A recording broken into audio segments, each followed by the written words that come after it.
ਸਤਨਾਮ ਸ੍ਰੀ ਵਾਹਿਗੁਰੂ ਸਾਹਿਬ ਜੀ। ਵੱਡਾ ਮੇਰਾ ਗੋਵਿੰਦ ਅਗਮ ਅਗੋਚਰ, ਆਦਿ ਨਿਰੰਜਨ ਨਿਰੰਕਾਰ ਜੀਓ। ਤਾਕੀ ਗਤ ਕਹੀ ਨਾ ਜਾਈ, ਅਮਿਤ ਵਡਿਆਈ। ਮੇਰਾ ਗੋਵਿੰਦ ਅਲਖ ਅਪਾਰ ਜੀਓ। ਵੱਡਾ ਮੇਰਾ ਗੋਵਿੰਦ ਅਗਮ ਅਗੋਚਰ, ਆਦਿ ਨਿਰੰਜਨ ਨਿਰੰਕਾਰ ਜੀਓ। ਤਾਕੀ ਗਤ ਕਹੀ ਨਾ ਜਾਈ, ਅਮਿਤ ਵਡਿਆਈ। ਮੇਰਾ ਗੋਵਿੰਦ ਅਲਖ ਅਪਾਰ ਜੀਓ। ਪਰਮ ਸਤਿਕਾਰਯੋਗ ਸਤਿਗੁਰੂ ਜੀ ਦੀ ਸਾਜੀ ਨਵਾਜੀ ਸਾਧ ਸੰਗਤ ਜੀ, ਗੁਰਫਤਿਹ ਦੀ ਸਾਂਝ ਪਾਓ। ਆਖੋ ਜੀ ਵਾਹਿਗੁਰੂ ਜੀ ਕਾ ਖਾਲਸਾ, ਵਾਹਿਗੁਰੂ ਜੀ ਕੀ ਫਤਿਹ। ਸਤਿਗੁਰਾਂ ਦੇ ਬਖਸ਼ੇ ਹੋਏ ਉਦਮ ਦਾ ਸਦਕਾ ਆਪਾਂ ਸਾਰਿਆਂ ਨੂੰ ਪੂਰਨ ਬ੍ਰਹਮ ਗਿਆਨੀ ਮਹਾਂਪੁਰਖ ਧੰਨ ਧੰਨ ਸੰਤ ਬਾਬਾ ਈਸ਼ਰ ਸਿੰਘ ਜੀ ਮਹਾਰਾਜ ਰਾੜਾ ਸਾਹਿਬ ਵਾਲੇ, ਉਹਨਾਂ ਦੇ ਪਵਿੱਤਰ ਜੀਵਨ ਦੀ ਵਿਚਾਰ ਕਰਨ ਦਾ ਸੁਭਾਗ ਪ੍ਰਾਪਤ ਹੋ ਰਿਹਾ ਹੈ। ਆਪ ਜੀ ਮਹਾਂਪੁਰਖਾਂ ਦੇ ਪਾਵਨ ਜੀਵਨ ਦੀ ਲੜੀਵਾਰ ਕਥਾ ਨੇਮ ਦੇ ਨਾਲ ਸਰਵਣ ਕਰ ਰਹੇ ਹੋ। ਪਿਛਲੇ ਭਾਗਾਂ ਦੇ ਵਿੱਚ ਆਪ ਜੀ ਨੇ ਮਹਾਂਪੁਰਖਾਂ ਦੇ ਜੀਵਨ ਦੇ ਸੰਬੰਧ ਦੇ ਵਿੱਚ ਕਾਫੀ ਵਿਚਾਰਾਂ ਸਰਵਣ ਕੀਤੀਆਂ ਹਨ, ਜੋ ਆਪਾਂ ਪਿਛਲੇ ਭਾਗ ਦੇ ਵਿੱਚ ਵਿਚਾਰ ਰਹੇ ਸੀ ਬਈ ਮਹਾਂਪੁਰਖਾਂ ਦੇ ਅਸਥਾਨ ਤੇ ਮਦਰਾ ਦੇ ਨਸ਼ੇ ਦੇ ਵਿੱਚ ਕੁਝ ਕੁ ਵਿਅਕਤੀਆਂ ਨੇ ਆਪਣੇ ਮਨ ਦੀ ਮੱਤ ਪਿੱਛੇ ਲੱਗ ਕੇ ਤੇ ਨਸ਼ੇ ਦੇ ਵਿੱਚ ਕੁਝ ਇਹੋ ਜਿਹਾ ਖੇਲ ਵਰਤਾਇਆ।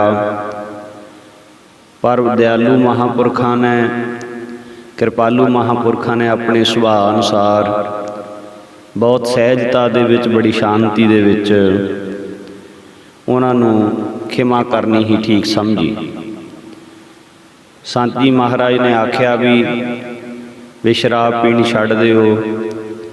ਇਸ ਮਦਰਾ ਨੇ 56 ਕਰੋੜ ਯਾਦਵਾਂ ਦਾ ਨਾਸ ਕੀਤਾ ਹੈ, ਇਸ ਨੂੰ ਤਿਆਗਣਾ ਹੀ ਠੀਕ ਹੈ। ਪਰ ਜੋ ਮਨਮੁਖ ਹੁੰਦਾ ਹੈ ਉਸ ਦੇ ਵਾਸਤੇ ਇਹ ਜਿਹੜੀਆਂ ਗਿਆਨ ਦੀਆਂ ਅਤੇ ਉਪਦੇਸ਼ ਦੀਆਂ ਬਾਤਾਂ ਹੁੰਦੀਆਂ ਨੇ ਉਹ ਕੋਈ ਮਾਇਨਾ ਨਹੀਂ ਰਖਾਉਂਦੀਆਂ, ਅਤੇ ਉਹ ਆਪਣੀ ਮਨ ਦੀ ਮੱਤ ਦੇ ਅਨੁਸਾਰ ਆਪਣਾ ਜੀਵਨ ਜਿਹੜਾ ਹੈ ਜੀਉਂਦਾ ਹੋਇਆ ਆਪਣੇ ਆਪ ਨੂੰ ਆਪ ਹੀ ਬਰਬਾਦ ਕਰ ਲੈਂਦਾ ਹੈ। ਸੋ ਮਹਾਂਪੁਰਖਾਂ ਦਾ ਬਚਨ ਉਹਨਾਂ ਨੇ ਨਾ ਮੰਨਿਆ, ਸ਼ਰਾਬ ਫਿਰ ਪੀਂਦੇ ਰਹੇ। ਅਤੇ ਹੁਣ ਉਹਨਾਂ ਦੇ ਵਿੱਚੋਂ ਇੱਕ ਜਣਾ ਲੜਾਈ ਦੇ ਵਿੱਚ ਮਾਰਿਆ ਗਿਆ। ਹੁਣ ਇਹ ਪਿੰਡ, ਇੱਕੋ ਹੀ ਪਿੰਡ ਦੇ 3 ਸੱਜਣ ਸਨ। ਇੱਕ ਮਾਰਿਆ ਗਿਆ, ਮਾਰਨ ਵਾਲਾ ਭੱਜ ਗਿਆ। ਤੀਜੇ ਨੂੰ ਪੁਲਿਸ ਨੇ ਤਬਦੀਸ਼ ਕਰਕੇ ਗਵਾਹਾਂ ਦੇ ਕਹੇ ਸੱਚਾ ਜਾਣ ਕੇ ਛੱਡ ਦਿੱਤਾ। ਉਹਦੇ ਛੁੱਟਣ ਦਾ ਕਾਰਨ ਇਹ ਵੀ ਸੀ ਵੀ ਜਦੋਂ ਸੰਤ ਮਹਾਰਾਜ ਦੇ ਕੋਲ ਇਹਨਾਂ ਨੂੰ ਪੇਸ਼ ਕੀਤਾ ਗਿਆ ਸੀ ਪੰਚਾਇਤ ਵੱਲੋਂ, ਤਾਂ ਇਹ ਬਹੁਤ ਨਿਮਰਤਾ ਦੇ ਨਾਲ ਮਹਾਂਪੁਰਖਾਂ ਦੇ ਅੱਗੇ ਮਾਫੀ ਮੰਗਦਾ ਸੀ। ਬਾਕੀ ਦੇ 2 ਜਿਹੜੇ ਸਨ ਉਹ ਆਪਣੇ ਹੰਕਾਰ ਦੇ ਵਿੱਚ ਝੋਕ ਨਹੀਂ ਸੀ ਰਹੇ, ਅਤੇ ਇਹਦੀ ਨਿਮਰਤਾ ਦੇ ਕਰਕੇ ਹੀ ਪਰਮੇਸ਼ਰ ਨੇ ਐਸੀ ਵਿਧ ਬਣਾ ਦਿੱਤੀ ਵੀ ਇਹਨੂੰ ਛੱਡ ਦਿੱਤਾ ਗਿਆ। ਮਾਰਨ ਵਾਲਾ ਭਗੌੜਾ ਹੋ ਕੇ ਰਾਜਸਥਾਨ ਵੱਲ ਚਲਿਆ ਗਿਆ। ਉਸ ਦੇ ਵਾਰੰਟ ਜਾਰੀ ਹੋ ਗਏ। ਘਰ ਵਾਲਿਆਂ 'ਤੇ ਸਖਤੀ ਕੀਤੀ ਪੁਲਿਸ ਨੇ ਕਿ ਉਹਨੂੰ ਹਾਜ਼ਰ ਕਰੋ। ਪਰਿਵਾਰ ਵਾਲੇ ਕਹਿਣ ਕਿ ਇਹਦੇ ਵਿੱਚ ਸਾਡਾ ਕੀ ਦੋਸ਼ ਹੈ, ਜੇ ਕਦੇ ਉਹਨੂੰ ਸਾਡੇ ਕੋਲ ਆਉਂਦਾ ਸੁਣੋ ਫਿਰ ਤਾਂ ਸਾਨੂੰ ਗੁਨਾਹੀ ਮੰਨ ਕੇ ਸਜ਼ਾ ਦਿਓ, ਪਰ ਜਦੋਂ ਸਾਡੇ ਕੋਲ ਹੈ ਨਹੀਂ ਅਤੇ ਨਾ ਸਾਡੇ ਕੋਲ ਆਉਂਦਾ ਹੈ ਤਾਂ ਅਸੀਂ ਇਸ ਦੇ ਵਿੱਚ ਕੀ ਜ਼ਿੰਮੇਵਾਰ ਹਾਂ।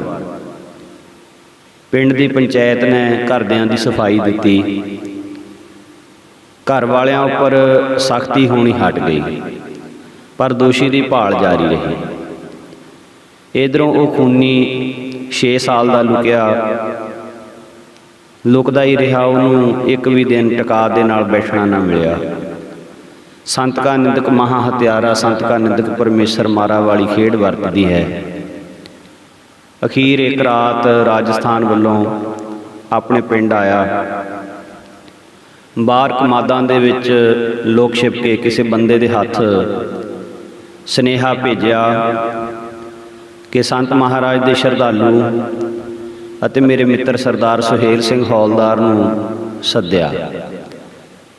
सदना सरदार सुहेल सिंह हौलदार उन्होंने कहा कि मैं बड़ा दुखी हाँ, मैनू छोटे संत जी महाराज दे नाल मिलवा दिओ, दर्शन करवा दिओ, शायद मेरी माड़ी मोटी तकदीर जिहड़ी है वो लेख मिट जाण ते तकदीर मेरी बदल जावे। इस दी करुणामई बेनती सुन के, क्योंकि हुण इन्ने सालां दे विच इहदी होश ठिकाणे आ चुकी सी, 6 साल तो लुकदा फिरदा सी और एक भी दिन इसने टका दे नाल नहीं सी कटिया। हौलदार सुहेल सिंह नूं इहदे ते तरस आ गया और तरस करके अद्धी रात के समय स्थान ते इस नूं लै गया। इहनूं बाहर दूर खड़ा कर दिता ते आप अगे चलिया गया। सेवादार ने जदों सुहेल सिंह नूं देखिया, उन्होंने जानते सन, तो उन्होंने इस वक्त आने का कारण पूछया। तो सुहेल सिंह कहने लगा कोई जरूरी काम है, छोटे संत जी महाराज नूं मिलना है। सेवादार ने गेट खोल दिता, नाल जाके संत जी महाराज नूं बेनती की कि महाराज कोई जरूरी वचन है। तो संत बाबा किशन सिंह जी महाराज सावधान होए, लालटेन जगाई, तो हौलदार नूं जदों महापुरखों ने पछाण के बचन किया, कहंदे इस वेले बेमौके आने का कारण की है।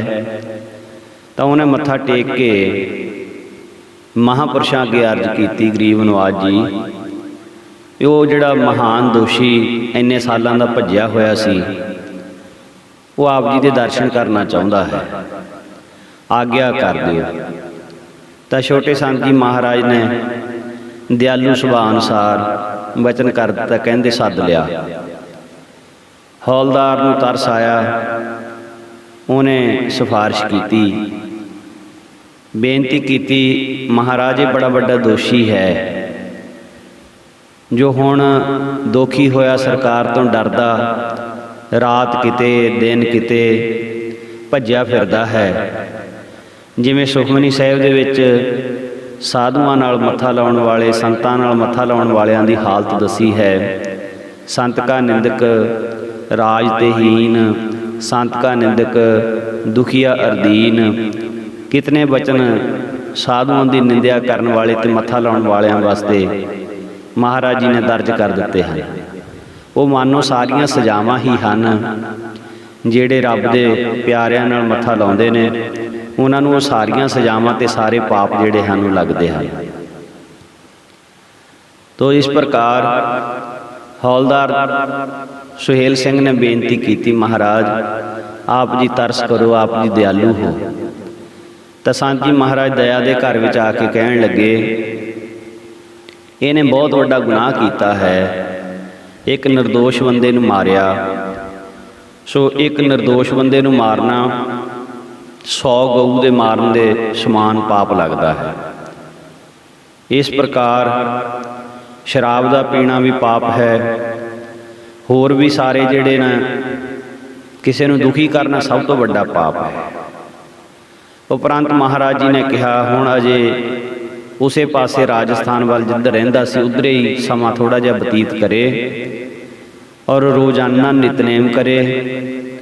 जिहड़ा प्राणी मरिया है उहदी कल्याण वास्ते 25 पाठ जपजी साहब दे हर रोज़ करके उहदे निमित्त अरदास कर दिया करे, गुरु भली करेगा। इउं महापुरुषों ने इस दे गुनाहां नूं मिटण दा उपदेश दिता। फिर ये उसे समय मत्था टेक के चले गए। वो दोषी 7 साल उसे तरह फिर बाहर फिरदा रहा ते संत महाराज के कहे अनुसार रोज़ 25 पाठ जपजी साहब दे करके ਉਸ ਮਰਨ ਵਾਲੇ ਦੀ ਕਲਿਆਣ ਦੇ ਨਿਮਿੱਤ ਅਰਦਾਸ ਕਰ ਦਿੰਦਾ। ਇਉਂ ਜਦੋਂ ਉਸ ਨੂੰ ਭੱਜੇ ਹੋਏ ਨੂੰ 13 ਸਾਲ ਦਾ ਸਮਾਂ ਬੀਤ ਗਿਆ ਅਤੇ ਸੰਤਾਂ ਦੇ ਪਾਸੋਂ ਛੁਟਕਾਰੇ ਦੀ ਜੁਗਤੀ ਪੁੱਛਿਆਂ ਨੂੰ 7 ਸਾਲ ਬੀਤ ਗਏ। ਇੱਧਰੋਂ ਇਤਨੇ ਅਰਸੇ ਵਿੱਚ ਹਜ਼ੂਰ ਦੀ ਬਖਸ਼ਿਸ਼ ਦਾ ਸਦਕਾ ਮਰਨ ਵਾਲੇ ਪ੍ਰਾਣੀ ਦੇ ਘਰਦਿਆਂ ਨਾਲ ਮਾਰਨ ਵਾਲੇ ਦੇ ਘਰਦਿਆਂ ਦੀ ਸੁਲ੍ਹਾ ਹੋ ਗਈ। ਰਾਜੀਨਾਮਾ ਹੋਣ ਕਰਕੇ ਮੁਕੱਦਮਾ ਵਾਪਸ ਲੈ ਲਿਆ। ਬੁਰਿਆਂ ਨਾਲ ਬੁਰਿਆਈ ਕਰਨੀ, ਮੁਆਫ ਕਰਨ ਕਈ ਸਿਆਣੇ, ਬੁਰਿਆਂ ਉੱਪਰ ਨੇਕੀ ਕਰਨੀ, ਇਹ ਗੁਰੂ ਨਾਨਕ ਜਾਣੇ। ਇਸ ਪ੍ਰਕਾਰ ਮੁਆਫ ਕਰ ਦੇਣਾ ਇਹ ਵੀ ਬਹੁਤ ਵੱਡਾ ਬਦਲਾ ਹੀ ਹੁੰਦਾ ਹੈ। ਸੋ ਹੁਣ ਮੁਕੱਦਮਾ ਵਾਪਸ ਹੋ ਜਾਣ ਕਰਕੇ ਉਹ ਵਾਪਸ ਆਪਣੇ ਘਰ ਆ ਗਿਆ। ਸੋ ਮਹਾਂਪੁਰਖ ਦਿਆਲੂ ਹੁੰਦੇ ਹਨ, ਪਰ ਜੇ ਕੋਈ ਮਹਾਂਪੁਰਖਾਂ ਨਾਲ ਮੱਥਾ ਲਾਉਂਦਾ ਹੈ ਤਾਂ ਉਸ ਨੂੰ ਆਪਣੀ ਕੀਤੀ ਦਾ ਫਲ ਵੀ ਭੁਗਤਣਾ ਪੈਂਦਾ ਹੈ।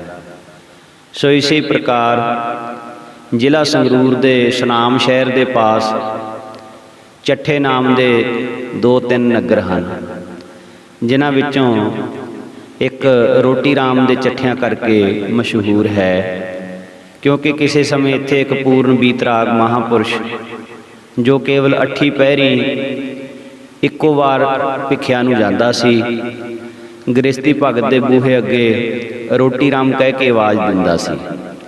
ਚਾਹੇ ਰੋਟੀ ਮਿਲੇ ਚਾਹੇ ਨਾ ਮਿਲੇ, ਦੂਜੀ ਆਵਾਜ਼ ਨਹੀਂ ਸੀ ਦਿੰਦਾ। 2-3 ਘਰਾਂ ਤੋਂ ਵੱਧ ਕਦੇ ਕਿਸੇ ਦੇ ਜਾਂਦਾ ਨਹੀਂ ਸੀ। ਜਿੱਥੇ ਪ੍ਰਸ਼ਾਦਾ ਮਿਲ ਜਾਣਾ ਉਸੇ ਜਗ੍ਹਾ ਤੇ ਲੈ ਕੇ ਛਕ ਲੈਣਾ। ਬਹੁਤੀ ਕਿਸੇ ਨਾਲ ਗੱਲ ਨਹੀਂ ਸੀ ਕਰਦਾ। ਭਿਖਿਆ ਤੋਂ ਬਿਨਾਂ ਪਿੰਡ ਦੇ ਵਿੱਚ ਨਹੀਂ ਸੀ ਜਾਂਦਾ, ਜਿਸ ਕਰਕੇ ਉਹਨਾਂ ਦਾ ਅਸਲੀ ਨਾਮ ਤਾਂ ਕੁਝ ਹੋਰ ਸੀ, ਪਰ ਉਹਨਾਂ ਦਾ ਨਾਮ ਸੰਤ ਰੋਟੀ ਰਾਮ ਕਰਕੇ ਪ੍ਰਸਿੱਧ ਹੋ ਗਿਆ। ਚੰਗੀ ਕਰਨੀ ਵਾਲੇ ਮਹਾਤਮਾ ਹੋਏ ਹਨ। ਉਸ ਇਲਾਕੇ ਦੇ ਵਿੱਚ ਇਸ ਪਿੰਡ ਦਾ ਨਾਮ ਸੰਤ ਰੋਟੀ ਰਾਮ ਵਾਲੇ ਚੱਠੇ ਮਸ਼ਹੂਰ ਹੋ ਗਿਆ।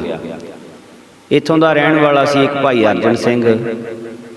ਇਹ ਸੰਤ ਮਹਾਰਾਜ ਜੀ ਦੇ ਚਰਨਾਂ ਵਿੱਚ ਹਾਜ਼ਰ ਹੋਇਆ। ਕੁਝ ਸਮਾਂ ਸਥਾਨ 'ਤੇ ਰਹਿ ਕੇ ਇਹਨੇ ਸੇਵਾ ਕੀਤੀ। ਉਪਰੰਤ ਹਜ਼ੂਰ ਦੀ ਰਸਨਾ ਤੋਂ ਨਾਮ ਸਿਮਰਨ ਦਾ ਉਪਦੇਸ਼ ਲੈ ਕੇ ਪੂਰਨ ਸ਼ਰਧਾਲੂ ਬਣ ਗਿਆ। ਇਹ ਚੰਗੀ ਕਮਾਈ ਵਾਲਾ ਗੁਰਮੁਖ ਨਿਕਲਿਆ। ਵੱਡੇ ਵੱਡੇ ਸ਼ਹਿਰਾਂ ਵਿੱਚ ਵਿਚਰ ਕੇ ਗੁਰਬਾਣੀ ਦਾ ਕੀਰਤਨ ਅਤੇ ਗੁਰਮਤਿ ਦਾ ਪ੍ਰਚਾਰ ਕਰਦਾ। ਸੰਗਤਾਂ ਇਸ ਦੀ ਮਿੱਠੀ ਆਵਾਜ਼ ਨਾਲ ਗੁਰਬਾਣੀ ਦਾ ਸਿੱਧੀਆਂ ਧਾਰਨਾ ਵਿੱਚ ਕੀਰਤਨ ਸੁਣ ਕੇ ਮੋਹਿਤ ਹੋ ਜਾਂਦੀਆਂ। ਕਈ ਵਾਰੀ ਲਾਹੌਰ ਸ਼ਹਿਰ ਵੀ ਗਿਆ। ਪੁਰਾਣੇ ਧਰਮਪੁਰੇ ਦੀਵਾਨ ਸੱਜਦੇ ਸੀ, ਕੀਰਤਨ ਕਰਦਾ ਸੀ। ਸੰਗਤਾਂ ਨੇ ਬਹੁਤ ਪ੍ਰੇਮ ਕੀਤਾ। ਸੰਗਤ ਦੀ ਸ਼ਰਧਾ ਦੇਖ ਕੇ ਇਸ ਨਿਰਮਾਣ ਗੁਰਮੁਖ ਨੇ ਕਿਹਾ, ਪ੍ਰੇਮੀਓ, ਮੈਂ ਤਾਂ ਤੁਹਾਡੇ ਵਰਗਾ ਹੀ ਇੱਕ ਨਾਮ ਧਰੀਕ ਭੇਖੀ ਸਿੱਖ ਹਾਂ। ਜੇਕਰ ਤੁਸੀਂ ਇਸ ਅੰਮ੍ਰਿਤ ਕੀਰਤਨ ਦਾ ਅਸਲੀ ਰਸ ਮੰਨਣਾ ਹੈ ਤਾਂ ਤੁਸੀਂ ਮੇਰੇ ਨਾਲ ਕਰਮਸਰ ਚੱਲੋ। ਉੱਥੇ ਸਮੇਂ ਦੇ ਅਵਤਾਰ ਤਾਰਕ ਪੂਰਨ ਮਹਾਂਪੁਰਖ ਰਾਜੇ ਜੋਗੀ ਆਪਣੀ ਜੋਤ ਜਗਾ ਰਹੇ ਹਨ। ਉਹਨਾਂ ਦੇ ਦਰਸ਼ਨ ਕਰੋ, ਤੁਹਾਡੀ ਮਨੋਕਾਮਨਾ ਪੂਰੀ ਹੋਵੇਗੀ। ਨਿਰੋਲ ਕੀਰਤਨ ਦੇ ਗਾਹਕ ਪ੍ਰੇਮੀ ਉਸੇ ਸਮੇਂ ਤਿਆਰ ਹੋ ਕੇ ਉਸ ਗੁਰਮੁਖ ਦੇ ਨਾਲ ਕਰਮਸਰ ਰਾੜਾ ਸਾਹਿਬ ਪੁੱਜੇ, ਜਿਨ੍ਹਾਂ ਨਾਲ ਇਹ ਮੁਖੀ ਸੱਜਣ ਸਰਦਾਰ ਨਿਹਾਲ ਸਿੰਘ, ਭਾਈ ਸ਼ੇਰ ਸਿੰਘ, ਭਾਈ ਸੁੰਦਰ ਸਿੰਘ, ਇਹ ਸਾਰੇ ਰੇਲਵੇ ਵਰਕਸ਼ਾਪ ਵਿੱਚ ਮੁਲਾਜ਼ਮ ਸਨ। ਇਹਨਾਂ ਨਾਲ 4-5 ਸੱਜਣ ਹੋਰ ਵੀ ਸੀਗੇ। ਨਹਿਰ ਦੇ ਕਿਨਾਰੇ ਹਜ਼ੂਰ ਦੀ ਤਪੋ ਭੂਮੀ ਦਾ ਦਰਸ਼ਨ ਕਰਕੇ ਨਾਸਕ ਦੇ ਕੰਢੇ ਪੰਚਵਟੀ ਵਾਂਗ ਸੁੰਦਰ ਸਥਾਨ ਦੇਖ ਕੇ ਇਹਨਾਂ ਦਾ ਮਨ ਗਦਗਦ ਹੋ ਗਿਆ। ਹਿਰਦੇ ਨੂੰ ਕੋਈ ਅਗੰਮੀ ਠੰਡ ਜਾਪੀ। ਭਾਵਨਾ ਨਾਲ ਰੂਹਾਨੀ ਦਾਤੇ ਦੇ ਚਰਨ ਚੁੰਮੇ। ਪੂਰਨਮਾਸ਼ੀ ਦਾ ਮਹੀਨਾਵਾਰੀ ਦੀਵਾਨ ਸੀ। ਜਦੋਂ ਸ਼ਾਮ ਨੂੰ ਕੀਰਤਨ ਸੁਣਿਆ, ਜਿਸ ਵਾਜੇ ਦੀ ਬੀਨ ਵੱਜਣ ਸਮੇਂ ਜ਼ਹਿਰੀਲੇ ਸੱਪ ਵੀ ਮਸਤੀ ਵਿੱਚ ਆ ਕੇ ਆਪਣਾ ਤਾਮਸੀ ਸੁਭਾਅ ਛੱਡ ਕੇ ਨਿਰਤਕਾਰੀ ਕਰਨ ਲੱਗ ਪੈਂਦੇ। ਮਰਦਾਨੇ ਦੀ ਰਬਾਬ ਵਾਂਗ ਵਾਜੇ ਦੀਆਂ ਸੁਰਾਂ ਸੁਣ ਕੇ ਇਹਨਾਂ ਨੂੰ ਦੇਸ਼ ਕਾਲ ਭੁੱਲ ਗਿਆ। ਮਹਾਰਾਜਿਆਂ ਦੇ ਵਾਜੇ ਪ੍ਰਤੀ ਲੇਖਕ ਨੇ ਬੜੇ ਸੁੰਦਰ ਬਚਨ ਲਿਖੇ ਹਨ। ਪੂਰਨਮਾਸ਼ੀ ਦਾ ਅੱਜ ਦੀਵਾਨ ਸੋਹਣਾ, ਲਿਆ ਰੱਖਿਆ ਤੇਰਾ ਦਾਤਾਰ ਵਾਜਾ, ਇੰਦਰਪੁਰੀ ਦੇ ਸਾਜ ਵੀ ਮਾਤ ਪੈ ਗਏ, ਜਦੋਂ ਵੱਜਿਆ ਤੇਰਾ ਇੱਕ ਵਾਰ ਵਾਜਾ। ਐਸੀ ਮਿੱਠੀ ਸੁਰੀਲੀ ਆਵਾਜ਼ ਨਾਹੀਂ, ਮੈਂ ਦੇਖਿਆ ਕਈ ਹਜ਼ਾਰ ਵਾਜਾ, ਮਸਤੀ ਏਸ ਦੀਆਂ ਸੁਰਾਂ ਵਿੱਚ ਹੈ ਕਿਤਨੀ, ਖਬਰੇ ਇਹ ਮਰਦਾਨੇ ਦੀ ਤਾਰ ਵਾਜਾ। ਪੱਥਰ ਮੋਮ ਹੁੰਦੇ ਬ੍ਰਿਕਸ਼ ਝੂਮ ਜਾਂਦੇ, ਜਦੋਂ ਵੱਜੇ ਮਰਦੰਗ ਦੇ ਨਾਲ ਵਾਜਾ, ਬਿਰਤੀ ਬ੍ਰਹਮ ਆਨੰਦ ਵਿੱਚ ਲੀਨ ਹੋਵੇ, ਮਸਤੀ ਦੇਵ ਦਾ ਅਪਰ ਅਪਾਰ ਵਾਜਾ। ਜੋਗੀ ਜੋਗ ਵੈਰਾਗ ਵੈਰਾਗੀਆਂ ਨੂੰ ਦੇਂਦਾ ਬਖਸ਼ ਹੈ ਬ੍ਰਹਮ ਵਿਚਾਰ ਵਾਜਾ, ਸ਼ੰਕਰ ਡਮਰੂ ਤੇ ਨਾਰਦ ਦੀ ਹੈ ਬੀਣਾ, ਮੁਰਲੀ ਕਾਨ ਤੇ ਬਾਣੀ ਸਤਾਰ ਵਾਜਾ। ਮੁਕਤ ਭੁਗਤ ਰਣਜੀਤ ਮਰਗਿੰਦ ਮਿਲਦੀ, ਕੱਟ ਦਏ 84 ਦੇ ਜਾਰ ਵਾਜਾ। ਸੋ ਇਸ ਤਰ੍ਹਾਂ ਸੰਤ ਮਹਾਰਾਜ ਜੀ ਜਦੋਂ ਵਾਜਾ ਵਜਾਉਂਦੇ ਸਭ ਦੀ ਸੁਰਤ ਜੁੜ ਜਾਂਦੀ ਸੀ। ਦੀਵਾਨ ਦੀ ਸਮਾਪਤੀ ਤੱਕ ਇਹਨਾਂ ਦੀਆਂ ਸੁਰਤਾਂ ਅਡੋਲ ਜੁੜੀਆਂ ਰਹੀਆਂ। ਅਰਦਾਸ ਸਮੇਂ ਵੀ ਨਾਲ ਦੇ ਪ੍ਰੇਮੀਆਂ ਨੇ ਹਲੂਣ ਕੇ ਸਮਾਧੀ ਤੋਂ ਉਥਾਨ ਕੀਤਾ। ਇਹੋ ਜਿਹਾ ਆਨੰਦ ਇਹਨਾਂ ਨੇ ਅੱਗੇ ਕਦੇ ਦੇਖਿਆ ਨਹੀਂ ਸੀ। ਅਰਸ਼ੀ ਹੁਕਮ ਹੈ, ਏਕ ਪਲਕ ਸੁਖ ਸਾਧ ਸਮਾਗਮ, ਕੋਟ ਬੈਕੁੰਠਹਿ ਪਾਏ। ਸਾਰੀ ਰਾਤ ਹਰੀ ਜਸ ਦੇ ਵਿੱਚ ਬਤੀਤ ਕੀਤੀ। ਸਵੇਰੇ ਸੰਤ ਅਰਜਨ ਸਿੰਘ ਨੂੰ ਨਾਲ ਲੈ ਕੇ ਦਾਤਾਰ ਜੀ ਦਾ ਦਰਸ਼ਨ ਕੀਤਾ। ਸਭਨਾਂ ਨੇ ਭੇਟਾ ਰੱਖ ਕੇ ਭਾਵਨਾ ਦੇ ਨਾਲ ਨਮਸਕਾਰ ਕੀਤੀ। ਹਜੂਰ ਨੇ ਸਾਰਿਆਂ ਦਾ ਆਦਰ ਕੀਤਾ। ਨਾਮ ਠਾਮ ਪੁੱਛ ਕੇ ਸੁਖ ਆਨੰਦ ਪੁੱਛੀ। ਉਪਰੰਤ ਇਹਨਾਂ ਨੇ ਹੱਥ ਜੋੜ ਕੇ ਅਰਜ਼ ਕੀਤੀ, ਗਰੀਬ ਨਵਾਜ ਆਪ ਜੀ ਕਿਰਪਾ ਕਰਕੇ ਲਾਹੌਰ ਦੀ ਸੰਗਤ ਨੂੰ ਦਰਸ਼ਨ ਬਖਸ਼ੋ। ਤਾਂ ਮਹਾਂਪੁਰਸ਼ਾਂ ਨੇ ਕੁਛ ਕੁ ਸਮਾਂ ਨੇਤਰ ਬੰਦ ਰੱਖੇ, ਕੋਈ ਉੱਤਰ ਨਾ ਦਿੱਤਾ। ਉਪਰੰਤ ਕਮਲਾਂ ਸਮਾਨ ਨੇਤਰ ਖੁੱਲ੍ਹੇ। ਜਗਿਆਸੂ ਭੌਰਿਆਂ ਦੇ ਮਨਾਂ ਵਿੱਚ ਖੇੜਾ ਆ ਗਿਆ, ਕਿਉਂਕਿ ਬੇਨਤੀ ਪ੍ਰਵਾਨ ਹੋ ਗਈ ਅਤੇ ਮਹਾਂਪੁਰਖਾਂ ਨੇ ਲਾਹੌਰ ਆਉਣ ਦੀ ਅਨੁਮਤੀ ਦੇ ਦਿੱਤੀ। ਸੋ ਇਸ ਪ੍ਰਕਾਰ ਸੰਤ ਮਹਾਰਾਜ ਜੀ ਪਹਿਲੀ ਵਾਰ ਨਵੰਬਰ 1937 ਈਸਵੀ ਨੂੰ ਮੱਘਰ ਦੇ ਮਹੀਨੇ ਜਥੇ ਦੇ ਇਹਨਾਂ ਸਿੰਘਾਂ ਸਮੇਤ ਲਾਹੌਰ ਗਏ। ਸੰਤੋਖ ਸਿੰਘ ਸਵਾਮੀ ਜੀ, ਬਾਈ ਗੁੱਜਰ ਸਿੰਘ ਜੀ, ਗੁਰਬਚਨ ਸਿੰਘ ਭਾਈ ਜੀ, ਬਚਨ ਸਿੰਘ ਸੁਧਾਰ, ਬਚਨ ਸਿੰਘ ਜਗੇੜਾ, ਦਲੀਪ ਸਿੰਘ ਮੋਮਨਾਬਾਦ, ਦਲੀਪ ਸਿੰਘ ਮਾਠਾ, ਭਾਈ ਮੋਤਾ ਸਿੰਘ ਢੋਲਕੀ ਮਾਸਟਰ, ਇੰਦਰ ਸਿੰਘ ਹਜੂਰੀਆ ਸੇਵਾਦਾਰ ਜੋ ਗੜਵਈ ਸੀ। ਇਹਨਾਂ ਦੇ ਨਾਲ ਸੰਤ ਮਹਾਰਾਜ ਲਾਹੌਰ ਗਏ। ਸੋ ਉਸ ਸਮੇਂ ਲਾਹੌਰ ਨੂੰ ਹਿੰਦੁਸਤਾਨ ਦਾ ਪੈਰਿਸ ਮੰਨਿਆ ਜਾਂਦਾ ਸੀ, ਜੋ 20 ਮੀਲ ਲੰਮਾ ਤੇ 16 ਮੀਲ ਚੌੜਾ ਸੀ। ਸਾਰੇ ਸ਼ਹਿਰ ਵਿੱਚ ਵੱਡੀਆਂ ਵੱਡੀਆਂ ਕੁੱਲ ਦੁਕਾਨਾਂ 5332 ਸਨ, ਜਿਨ੍ਹਾਂ ਵਿੱਚੋਂ 3500 ਹਿੰਦੂ ਤੇ ਸਿੱਖਾਂ ਦੀਆਂ ਸਨ, ਬਾਕੀ ਮੁਸਲਮਾਨਾਂ ਦੀਆਂ। 218 ਕਾਰਖਾਨੇ ਸਨ, ਜਿਨ੍ਹਾਂ ਵਿੱਚੋਂ 173 ਹਿੰਦੂ ਸਿੱਖਾਂ ਦੇ, ਬਾਕੀ ਮੁਸਲਮਾਨਾਂ ਦੇ। 26 ਬੈਂਕ ਸਨ, ਜੋ ਹਿੰਦੂ ਸਿੱਖਾਂ ਦੇ ਹੀ ਸਨ। 80 ਬੀਮਾ ਕੰਪਨੀਆਂ ਦੇ ਦਫ਼ਤਰ ਸਨ, ਜਿਨ੍ਹਾਂ ਵਿੱਚੋਂ 15 ਵੱਡੇ ਸਨ, ਬਾਕੀ ਛੋਟੇ ਛੋਟੇ ਸਨ। ਇਹਨਾਂ ਵਿੱਚੋਂ ਸਿਰਫ 2 ਮੁਸਲਮਾਨਾਂ ਦੇ ਸਨ, ਬਾਕੀ ਸਾਰੇ ਸਿੱਖਾਂ ਦੇ ਤੇ ਹਿੰਦੂਆਂ ਦੇ ਸਨ। 12 ਕਾਲਜਾਂ ਵਿੱਚੋਂ ਇੱਕ ਗੌਰਮੈਂਟ ਦਾ ਤੇ ਇੱਕ ਕਾਲਜ ਮੁਸਲਮਾਨਾਂ ਦਾ ਸੀ। 10 ਸਿੱਖਾਂ ਦੇ ਤੇ ਹਿੰਦੂਆਂ ਦੇ ਕਾਲਜ ਸਨ। 36 ਸਕੂਲ ਕੇਵਲ 4 ਮੁਸਲਮਾਨਾਂ ਦੇ ਸਨ। ਵੱਡੇ ਵੱਡੇ 12 ਹਸਪਤਾਲ ਸਨ, ਜਿਨ੍ਹਾਂ ਵਿੱਚ ਮੁਸਲਮਾਨਾਂ ਦਾ ਕੋਈ ਹਸਪਤਾਲ ਨਹੀਂ ਸੀ। ਉਸ ਸਮੇਂ ਪੰਜਾਬ ਯੂਨੀਵਰਸਿਟੀ ਲਾਹੌਰ ਸੀਗੀ, ਜੋ ਸੰਸਾਰ ਭਰ ਦੀਆਂ ਵੱਡੀਆਂ ਵੱਡੀਆਂ ਯੂਨੀਵਰਸਿਟੀਆਂ ਵਿੱਚੋਂ ਇੱਕ ਸੀ। ਇਸ ਨਾਲ ਪੰਜਾਬ, ਦਿੱਲੀ, ਸਰਹੰਦ, ਬਲੋਚਿਸਤਾਨ ਰਿਆਸਤਾਂ ਦੇ 140 ਕਾਲਜ ਸੰਬੰਧਿਤ ਸਨ ਇਸ ਯੂਨੀਵਰਸਿਟੀ ਦੇ ਨਾਲ। ਉਹ ਲਾਹੌਰ ਬੜਾ ਮਸ਼ਹੂਰ ਸੀ। ਲਾਹੌਰ ਵਿੱਚ 15 ਦਿਨ ਮਹਾਰਾਜ ਜੀ ਠਹਿਰੇ। ਸਰਦਾਰ ਨਿਹਾਲ ਸਿੰਘ ਜਵੰਤ ਸਿੰਘ ਦੇ ਘਰ ਉੱਪਰ ਚੁਬਾਰੇ ਵਿੱਚ ਮਹਾਰਾਜ ਜੀ ਦੀ ਰਿਹਾਇਸ਼ ਸੀ। ਸੰਗਤ ਸ਼ਰਧਾ ਨਾਲ ਹਰ ਰੋਜ਼ ਪੁਰਾਣੇ ਧਰਮਪੁਰੇ ਗੁਰਦੁਆਰੇ ਸਾਹਿਬ ਕੀਰਤਨ ਦਾ ਆਨੰਦ ਮਾਣਦੀ। ਦਿਨੇ ਵੀ ਕੁਰਸੀ ਦੇ ਸਮੇਂ 9 ਤੋਂ 10 ਵਜੇ ਤੱਕ ਪਰਮਾਰਥੀ ਬਚਨ ਹੁੰਦੇ। ਸਿੱਪੀ ਵਿੱਚ ਮੋਤੀ ਪੈਦਾ ਕਰਨ ਵਾਲੀ ਸਵੰਤੀ ਬੂੰਦ ਜੋ ਤੜਫਦੇ ਪਪੀਹੇ ਦੀ ਤ੍ਰੇ ਬੁਝਾ ਕੇ ਸ਼ਾਂਤੀ ਬਖਸ਼ਦੀ ਹੈ, ਉਸ ਦੇ ਇਲਾਹੀ ਕੀਰਤਨ ਦੀ ਅੰਮ੍ਰਿਤ ਦਾਤ ਨੂੰ ਪਾ ਕੇ ਪਿਆਸੇ ਜਗਿਆਸੂ ਸਨ ਜਿਹੜੇ ਉਹ ਤ੍ਰਿਪਤ ਹੋ ਗਏ। ਸੁੱਖ ਦਾ ਸਮਾਂ ਚਾਹੇ ਵਧੇਰੇ ਵੀ ਹੋਵੇ ਪਰ ਬਹੁਤ ਛੇਤੀ ਲੰਘ ਜਾਂਦਾ ਹੈ। ਪੂਰਨਮਾਸ਼ੀ ਦਾ ਸਮਾਂ ਆਇਆ ਜਾਣ ਕੇ ਆਪ ਵਾਪਸ ਆਉਣ ਲਈ ਤਿਆਰ ਹੋ ਗਏ। ਸੰਗਤ ਜੋ ਖੰਡੇ ਦਾ ਅੰਮ੍ਰਿਤ ਛਕ ਕੇ ਨਾਮ ਅੰਮ੍ਰਿਤ ਪ੍ਰਾਪਤ ਕਰਕੇ ਅਤਿਅੰਤ ਸ਼ਰਧਾਲੂ ਬਣ ਚੁੱਕੀ ਸੀ, ਮਹਾਰਾਜਿਆਂ ਨੂੰ ਬੇਨਤੀ ਕੀਤੀ ਕਿ 1 ਸਾਲ ਦਾ ਸਮਾਂ ਕਿਰਪਾ ਕਰਕੇ ਤੁਸੀਂ ਇੱਥੇ ਰਹੋ। ਪਰ ਹਜ਼ੂਰ ਨੇ ਕਿਹਾ, ਪ੍ਰੇਮੀਓ, ਅਸੀਂ ਰੱਬੀ ਹੁਕਮ ਦੇ ਵਿੱਚ ਚੱਲਦੇ ਹਾਂ, ਸਾਨੂੰ ਇਉਂ ਪਾਬੰਦ ਨਾ ਕਰੋ। ਜਿੱਦਾਂ ਮਾਲਕ ਦੀ ਆਗਿਆ ਹੋਈ ਉਸੇ ਤਰ੍ਹਾਂ ਵਰਤੇਗੀ। ਪਿਆਸਾ ਪੁਰਸ਼ ਪਾਣੀ ਅਤੇ ਭੁੱਖਾ ਰੋਟੀ ਮੰਗਦਾ ਹੈ।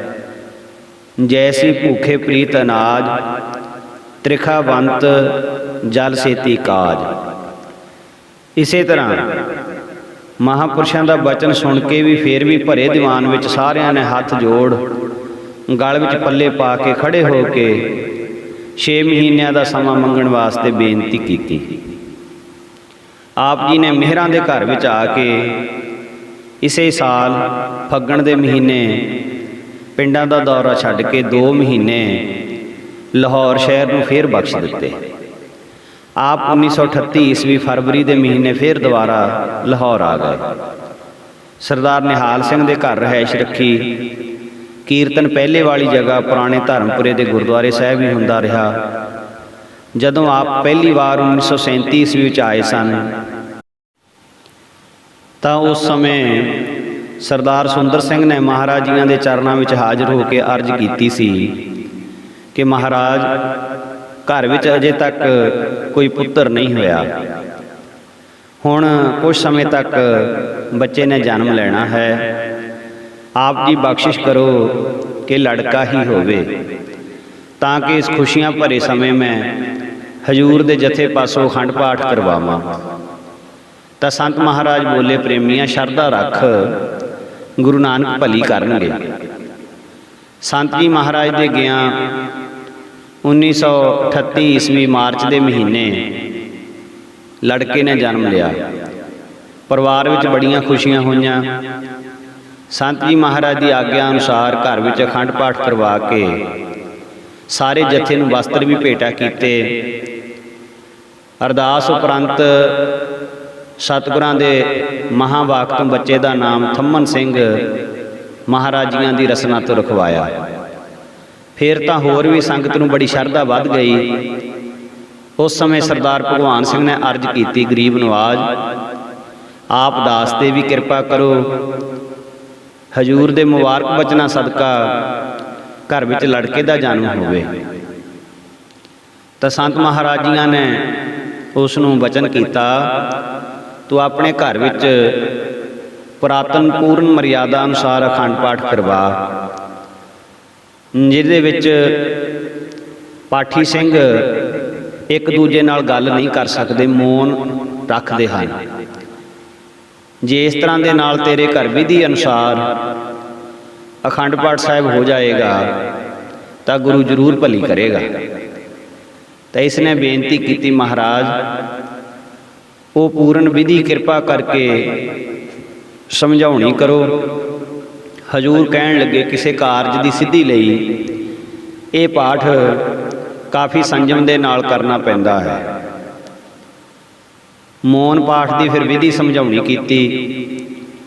ਗੁਰੂ ਮਹਾਰਾਜ ਦਾ ਪਾਠ ਕਰਨ ਵਾਲੇ ਅਖੰਡ ਪਾਠੀ, ਜਪਜੀ ਸਾਹਿਬ ਵਾਲੇ ਪਾਠੀ, ਇਹ ਸਾਰੇ ਜਿਹੜੇ ਨਾਮ ਬਾਣੀ ਦੇ ਅਭਿਆਸੀ ਹੋਣੇ ਚਾਹੀਦੇ ਨੇ। ਚਾਹ ਦੀ ਵੀ ਵਰਤੋਂ ਨਾ ਕਰਨਾ। ਪਾਠ ਕਰਨ ਸਮੇਂ 5 ਅਖੰਡ ਪਾਠੀ, 5 ਜਪਜੀ ਸਾਹਿਬ ਵਾਲੇ, 5 ਹੀ ਗੁਰੂ ਮਹਾਰਾਜ ਦੀ ਹਜ਼ੂਰੀ ਵਿੱਚ ਬੈਠਣ ਵਾਲੇ ਜੋ ਮੂਲ ਮੰਤਰ ਦੀ ਮਾਲਾ ਕਰਦੇ ਰਹਿਣ।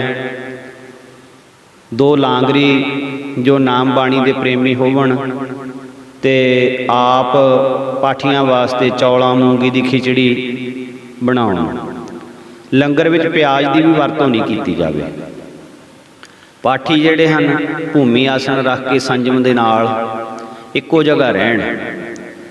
ਧੂਪ ਦੀਪ ਕੁੰਭ ਨਾਰੀਅਲ ਇਹ ਸਾਰੀ ਸਮੱਗਰੀ ਹਾਜ਼ਰ ਕਰਕੇ ਗੋਕੇ ਘਿਓ ਦੀ ਦੇਗ ਇਸੇ ਪ੍ਰਕਾਰ ਸਵੇਰੇ 4 ਵਜੇ ਤੋਂ ਪਾਠ ਸ਼ੁਰੂ ਕਰਕੇ ਤੀਸਰੇ ਦਿਨ ਉਸੇ ਵੇਲੇ ਅੰਮ੍ਰਿਤ ਵੇਲੇ ਭੋਗ ਪਾਉਣਾ ਹੈ। ਪਾਠ ਦੇ ਆਰੰਭ ਦੀ ਅਰਦਾਸ ਤੋਂ ਭੋਗ ਦੇ ਸਮੇਂ ਤੱਕ ਪਾਠੀ ਕਿਸੇ ਸੇਵਾਦਾਰ ਦੇ ਨਾਲ ਜਾਂ ਕਿਸੇ ਸੰਗਤ ਦੇ ਪ੍ਰੇਮੀ ਨਾਲ ਕੋਈ ਬਚਨ ਨਹੀਂ ਕਰ ਸਕਦਾ। ਕੇਵਲ ਆਪਣੀ ਪਾਠ ਦੀ ਵਾਰੀ ਦੇ ਕੇ ਅੱਠੇ ਪਹਿਰ ਸਿਮਰਨ ਦੇ ਵਿੱਚ ਜੁੜੇ ਰਹਿਣਾ, ਨਾ ਬਾਹਰ ਜਾਣਾ ਹੈ। ਹਰ ਇੱਕ ਪਾਠੀ ਰੌਲ ਦੇ ਸਮੇਂ ਕੇਸੀ ਇਸ਼ਨਾਨ ਕਰਕੇ ਅਤੇ ਸਾਫ਼ ਕੱਪੜੇ ਪਹਿਨ ਕੇ ਹੀ ਮਹਾਰਾਜ ਦੀ ਤਾਬਿਆ ਜਾਵੇ। ਮਨ ਦੀ ਇਕਾਗਰਤਾ ਨਾਲ ਬਾਣੀ ਦਾ ਰੂਪ ਹੋ ਕੇ ਹੀ ਪਾਠ ਕਰਨਾ ਹੈ। ਪਾਠੀਆਂ ਦੇ ਲੰਗਰ ਦੇ ਵਿੱਚ ਵੀ ਗੋਕਾ ਘਿਓ ਤੇ ਗੋਕਾ ਦੁੱਧ ਹੀ ਵਰਤਿਆ ਜਾਵੇ। ਭੋਗ ਦੀ ਅਰਦਾਸ ਤੋਂ ਬਾਅਦ ਮੌਨ ਖੋਲ੍ਹਣਾ ਹੈ। ਇਹ ਹੋਰ ਵੀ ਕੁਝ ਬਚਨ ਮਹਾਰਾਜ ਜੀ ਨੇ ਸਮਝਾਏ। ਤਾਂ ਫਿਰ ਇਸ ਨੇ ਅਰਜ਼ ਕੀਤੀ ਕਿ ਮਹਾਰਾਜ ਫਿਰ ਇਹ ਮਹਾਨ ਕਾਰਜ ਤਾਂ ਆਪ ਜੀ ਦੀ ਬਖਸ਼ਿਸ਼ ਨਾਲ ਹੀ ਹੋ ਸਕਦਾ ਹੈ। ਸਾਨੂੰ ਤਾਂ ਇਹੋ ਜਿਹੇ ਪਾਠੀ ਵੀ ਨਹੀਂ ਲੱਭਣੇ। ਆਪ ਜੀ ਕਿਰਪਾ ਕਰੋ ਤਾਂ ਹੁਣੇ ਹੀ ਅਖੰਡ ਪਾਠ ਆਰੰਭ ਕਰਵਾ ਦਿੰਦੇ ਹਾਂ। ਤਾਂ ਸੰਤ ਜੀ ਕਹਿਣ ਲੱਗੇ, ਚੰਗਾ ਤੂੰ ਆਪਣੇ ਘਰ ਤਿਆਰੀ ਕਰ ਲੈ, ਫਿਰ ਸਾਨੂੰ ਪਤਾ ਦੇਵੇਂ। ਇਸ ਨੇ ਪੂਰਨ ਤਿਆਰੀ ਕਰਕੇ ਫਿਰ ਆ ਕੇ ਚਰਨਾਂ ਵਿੱਚ ਅਰਜ਼ ਕੀਤੀ। ਤਾਂ ਫਿਰ ਮਹਾਰਾਜ ਜੀਆਂ ਨੇ ਆਪਣੇ ਸੇਵਾਦਾਰਾਂ ਪਾਸੋਂ ਇਸ ਦੇ ਘਰ ਇਸ ਵਿਧੀ ਸੰਯੁਕਤ ਦੇ ਸਹਿਤ ਮੌਨ ਦਾ ਅਖੰਡ ਪਾਠ ਰੱਖਿਆ। ਹਜ਼ੂਰ ਦੇ ਬਚਨਾਂ ਦੇ ਨਾਲ ਅਤੇ ਗੁਰੂ ਮਹਾਰਾਜ ਦੀ ਕਿਰਪਾ ਬਖਸ਼ਿਸ਼ ਦੇ ਨਾਲ ਅਗਲੇ ਸਾਲ ਇਸ ਦੇ ਘਰ ਲੜਕੇ ਨੇ ਜਨਮ ਲਿਆ, ਜਿਸ ਦਾ ਨਾਮ ਅਖੰਡ ਪਾਠ ਸਾਹਿਬ ਰਖਵਾ ਕੇ ਭੋਗ ਪਵਾ ਕੇ ਪਹਿਲੇ ਅੱਖਰ ਤੋਂ ਮਹਾਰਾਜ ਜੀਆਂ ਨੇ ਉਹਦਾ ਨਾਮ ਮਨਮੋਹਨ ਸਿੰਘ ਰਖਵਾਇਆ। ਗੁਰਬਾਣੀ ਦਾ ਰਸ ਭਿੰਨਾ ਕੀਰਤਨ, ਗੁਰਮਤਿ ਦਾ ਪ੍ਰਚਾਰ ਅਤੇ ਕਾਫੀ ਸਿੰਘਾਂ ਨੂੰ ਖੰਡੇ ਕਾ ਅੰਮ੍ਰਿਤ ਛਕਾ ਕੇ ਲਾਹੌਰ ਵਾਸੀ ਪ੍ਰੇਮੀਆਂ ਨੂੰ ਨਿਹਾਲ ਕਰਕੇ ਜਦੋਂ ਆਪ ਸਮਾਂ ਪੂਰਾ ਹੋਣ ਤੇ ਵਾਪਸ ਜਾਣ ਲੱਗੇ ਤਾਂ ਪ੍ਰੇਮੀ ਸੰਗਤਾਂ ਦੇ ਮਨ ਦਾ ਵਿਰਾਗ ਠੱਲਿਆ ਨਾ ਜਾਵੇ। ਸ਼ਰਧਾਲੂ ਸੱਜਣਾ ਨੇ ਅੱਗੇ ਹੋ ਕੇ ਅਰਜ਼ ਕੀਤੀ ਕਿ ਮਹਾਰਾਜ ਸਾਨੂੰ ਭੁਲਾ ਨਾ ਦੇਣਾ, ਆਪਣੇ ਜਾਣ ਕੇ ਸਦਾ ਹੀ ਦਰਸ਼ਨ ਦਿੰਦੇ ਰਹਿਣਾ। ਪ੍ਰੇਮੀਆਂ ਦੇ ਪ੍ਰੇਮ ਪ੍ਰਖੂਏ ਦਾਤੇ ਨੇ ਇਹਨਾਂ ਦੀ ਅੰਦਰਲੀ ਸ਼ਰਧਾ ਤੱਕ ਕੇ ਫੇਰ ਆਉਣ ਦਾ ਬਚਨ ਦੇ ਦਿੱਤਾ। ਤੁਰਨ ਸਮੇਂ ਪ੍ਰੇਮੀਆਂ ਦੇ ਗਲੇ ਰੁਕ ਗਏ। ਕਈਆਂ ਦੇ ਅੱਖਾਂ ਵਿੱਚੋਂ ਹੰਝੂਆਂ ਦੀ ਝੜੀ ਲੱਗੀ ਹੋਈ ਸੀ। ਤਾਂ ਸੰਤ ਜੀ ਮਹਾਰਾਜ ਜਥੇ ਸਮੇਤ ਮੁੜ ਕਰਮਸਰ ਅਸਥਾਨ ਤੇ ਆ ਗਏ। ਗੁਰਦੁਆਰਾ ਕਰਮਸਰ ਦੇ ਪਾਸ ਭੁੱਟੇ ਨਗਰ ਤੋਂ 1 ਮੀਲ ਤੇ ਛੋਟੀ ਸੀਲੋਂ ਨਾਮ ਦਾ ਨਗਰ ਹੈ। ਇੱਥੋਂ ਦਾ ਵਸਨੀਕ ਸੰਤ ਜੀ ਮਹਾਰਾਜ ਦਾ ਪਰਮ ਪ੍ਰੀਤਵਾਨ ਸਰਦਾਰ ਕਰਤਾਰ ਸਿੰਘ ਸੱਖਰ ਰੋੜੀ ਸਰਕਾਰੀ ਰੇਲਵੇ ਵਰਕਸ਼ਾਪ ਦਾ ਮੈਨੇਜਰ ਸੀ। ਇਸ ਨੇ ਹਜ਼ੂਰ ਦੇ ਚਰਨਾਂ ਵਿੱਚ ਆ ਕੇ ਕਈ ਵਾਰੀ ਅਰਜ਼ ਕੀਤੀ, ਗਰੀਬ ਨਵਾਜ਼ ਆਪ ਜੀ ਸਿੰਧ ਦੇ ਇਲਾਕੇ ਦੇ ਵਿੱਚ ਵੀ ਨਾਮ ਬਾਣੀ ਦਾ ਉਪਦੇਸ਼ ਬਖਸ਼ੋ। ਉੱਥੇ ਗੁਰੂ ਘਰ ਦੇ ਸ਼ਰਧਾਲੂ ਸੱਜਣ ਸਿੰਧੀ ਵੀਰ, ਸਹਿਜਧਾਰੀ ਅਤੇ ਕੇਸਾਧਾਰੀ ਚੰਗੇ ਪ੍ਰੇਮੀ ਵਸਦੇ ਹਨ। ਆਪ ਵਰਗੇ ਮਹਾਂਪੁਰਸ਼ਾਂ ਦੀ ਸੰਗਤ ਦੁਆਰਾ ਉਹਨਾਂ ਦੇ ਅੰਦਰ ਹੋਰ ਵੀ ਨਾਮ ਬਾਣੀ ਦਾ ਪ੍ਰੇਮ ਪੈਦਾ ਹੋਵੇਗਾ। ਤਾਂ ਮਹਾਰਾਜ ਜੀਆਂ ਨੇ ਕਿਹਾ, ਪ੍ਰੇਮੀਆਂ ਅਸੀਂ ਤਾਂ ਈਸ਼ਵਰ ਦੀ ਰਜ਼ਾ ਦੇ ਵਿੱਚ ਚੱਲਦੇ ਹਾਂ। ਜਿਵੇਂ ਉਸ ਮਾਲਕ ਦਾ ਹੁਕਮ ਹੁੰਦਾ ਹੈ ਉਸੇ ਅਨੁਸਾਰ ਹੀ ਸਾਰਾ ਕੁਝ ਹੋ ਰਿਹਾ ਹੈ। ਉਸਨੇ ਕਈ ਵਾਰੀ ਜਦੋਂ ਛੁੱਟੀ ਆਉਣਾ ਤਾਂ ਹਰ ਵਾਰੀ ਬੇਨਤੀ ਕਰਨੀ। ਹੁਣ ਜੀਵਾਂ ਦੇ ਪਿਛਲੇ ਪੁੰਨਾਂ ਦੀ ਪ੍ਰੇਰਨਾ ਅਨੁਸਾਰ 1938 ਈਸਵੀ ਦੇ ਅਪ੍ਰੈਲ ਮਹੀਨੇ ਜਦੋਂ ਕਿ ਲਾਹੌਰ ਤੋਂ ਆਇਆਂ ਨੂੰ ਅਜੇ ਥੋੜ੍ਹੇ ਹੀ ਦਿਨ ਹੋਏ ਸਨ ਤਾਂ ਸੰਤ ਜੀ ਨੇ ਸੰਗਤਾਂ ਦਾ ਪ੍ਰੇਮ ਤੱਕ ਕੇ ਸਿੰਧ ਦੇ ਦੌਰੇ ਦੀ ਤਿਆਰੀ ਕਰ ਲਈ।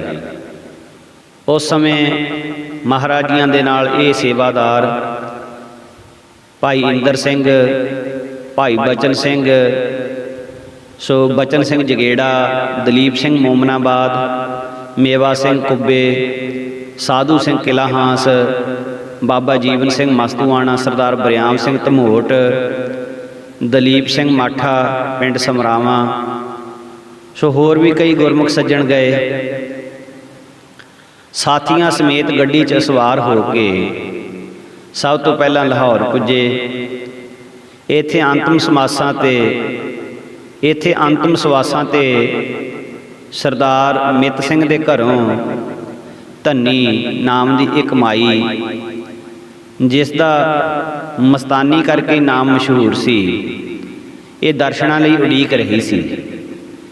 इसका प्रेम तक के आप जी ने राक्षे टांगे की भी उड़ीक ना की, लाहौर स्टेशन तो सीधा ही। सो जिस तरह हरिहर क्षेत्र ते विष्णु भगवान की तरह जिसने तंदुए तो हाथी की रक्षा कर ली, गरड़ की सवारी ते चरण पादका भी नहीं सी पाई, पैदल चल के महाराज जी इसके घर पुजे। सो इस प्रकार नाल दी संगत बाद विच टांगियां ते पहुंची, पर संत जी महाराज ने माता धन्नी नूं दर्शन दिता। इस दे लड़के उत्तम सिंह, सूरत सिंह ते तीरथ सिंह ने अचानक ही हजूर दे दर्शनां दी बख्शिश होई जान के घर विच चरण पए देखे तो बहुत प्रसन्न हो गए। छेती छेती बैठण वास्ते पलंग विछाया। माता ने उठण की कोशिश की, पर शरीर बिरल ते निर्बल सी, उठ ना सकी। संत जी महाराज ने उसके कमरे विच ही जाके कुर्सी ते बैठ के दर्शन दिते। अंतिम सवासां ते पई जद दर्शन हो गए तब बहुत खुश हुई। माता ने हजूर दे दोवें चरण बेनती करके अपने मंजे की बाही ते रखवा लए। दोवें हत्थां नाल घुट के महाराजियां दे चरण पकड़ ले, बेनतियां करन लगी, दाता किरपा करके परलोक विच भी इसे तरह अपने चरनां च निवास रखियो।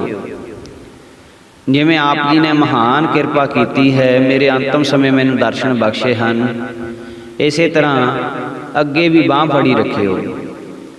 संत महाराज ने धीरज दिता ते चरण छड्डण वास्ते आख्या, पर माई नूं ऐसा आनंद आया कि सब कुछ भुलिया होया बार बार अपनियां बेनतियां करी जाती है।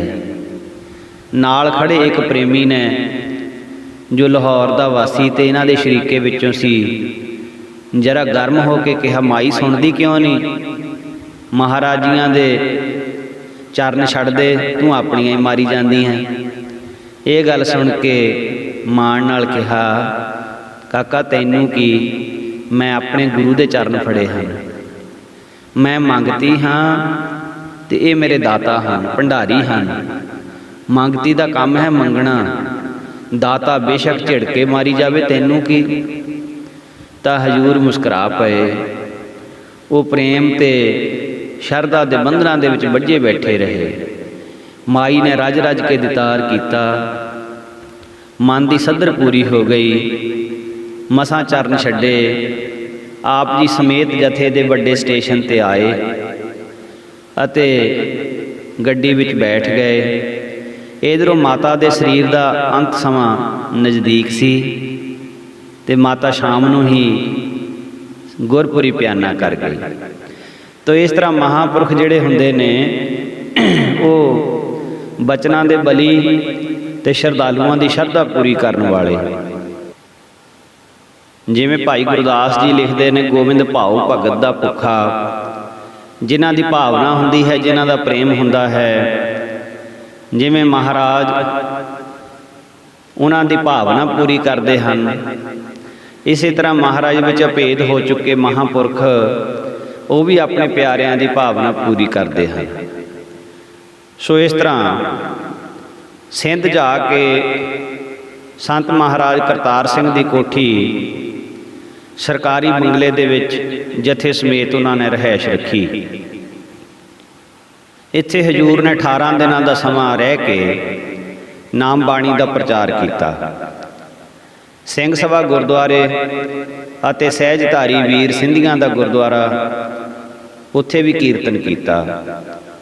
ਚਾਹ ਪ੍ਰਸ਼ਾਦਾ ਅਤੇ ਰਹਿائش ਦੀ ਸੇਵਾ ਭਾਵੇਂ ਕਰਤਾਰ ਸਿੰਘ ਵੱਲੋਂ ਹੁੰਦੀ ਰਹੀ, ਪਰ ਹੋਰ ਵੀ ਬਹੁਤ ਸਾਰੀ ਸੰਗਤ ਸ਼ਰਧਾਲੂ ਬਣ ਗਈ, ਜਿਸ ਕਰਕੇ ਇਸ ਨੂੰ ਆਪਣੇ ਘਰ ਵਿੱਚ ਤਾਂ ਪ੍ਰਸ਼ਾਦਾ ਪਕਾਉਣ ਦਾ ਸਮਾਂ ਘੱਟ ਹੀ ਮਿਲਦਾ।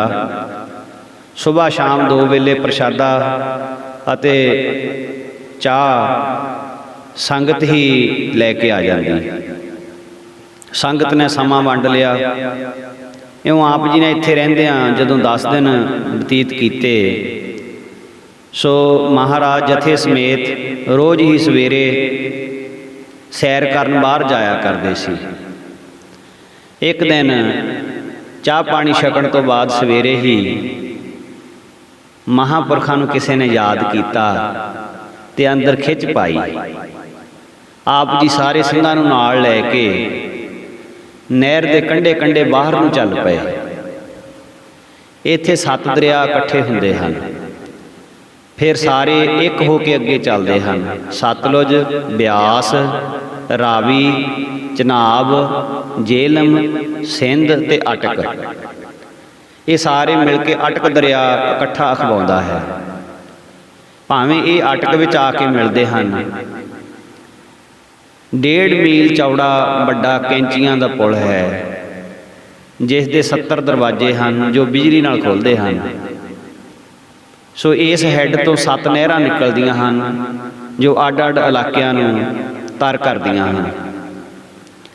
ਤੋ ਸੰਤ ਜੀ ਮਹਾਰਾਜ ਜਦੋਂ ਨਹਿਰ ਦੀ ਪਟੜੀ ਤੇ ਚੜ੍ਹੇ ਤਾਂ ਅੱਗੋਂ ਇੱਕ ਨੀਵੀਂ ਥਾਂ ਤੇ ਬੈਠੇ ਬਿਰਧ ਅਵਸਥਾ ਦੇ ਮੁਸਲਮਾਨ ਫਕੀਰ ਨੇ, ਜੋ ਕਈ ਸਾਲਾਂ ਦਾ ਛੰਨ ਦੇ ਵਿੱਚ ਸੋ ਵਸਤਰਾਂ ਤੋਂ ਬਗੈਰ ਇੱਕ ਪੁਰਾਣੀ ਬੋਰੀ ਦਾ ਪੱਲੜ ਲੱਕ ਦੇ ਨਾਲ ਲਪੇਟਿਆ ਹੋਇਆ ਇੱਥੇ ਨਿਵਾਣ ਦੇ ਵਿੱਚ ਬੈਠਾ ਰਹਿੰਦਾ ਸੀ। ਬਾਕੀ ਸਰੀਰ ਨਗਨ ਸੀ, ਕੇਵਲ ਲੱਕ ਦੁਆਲੇ ਬੋਰੀ ਦਾ ਪੱਲੜ ਲਪੇਟਿਆ ਹੋਇਆ ਸੀ।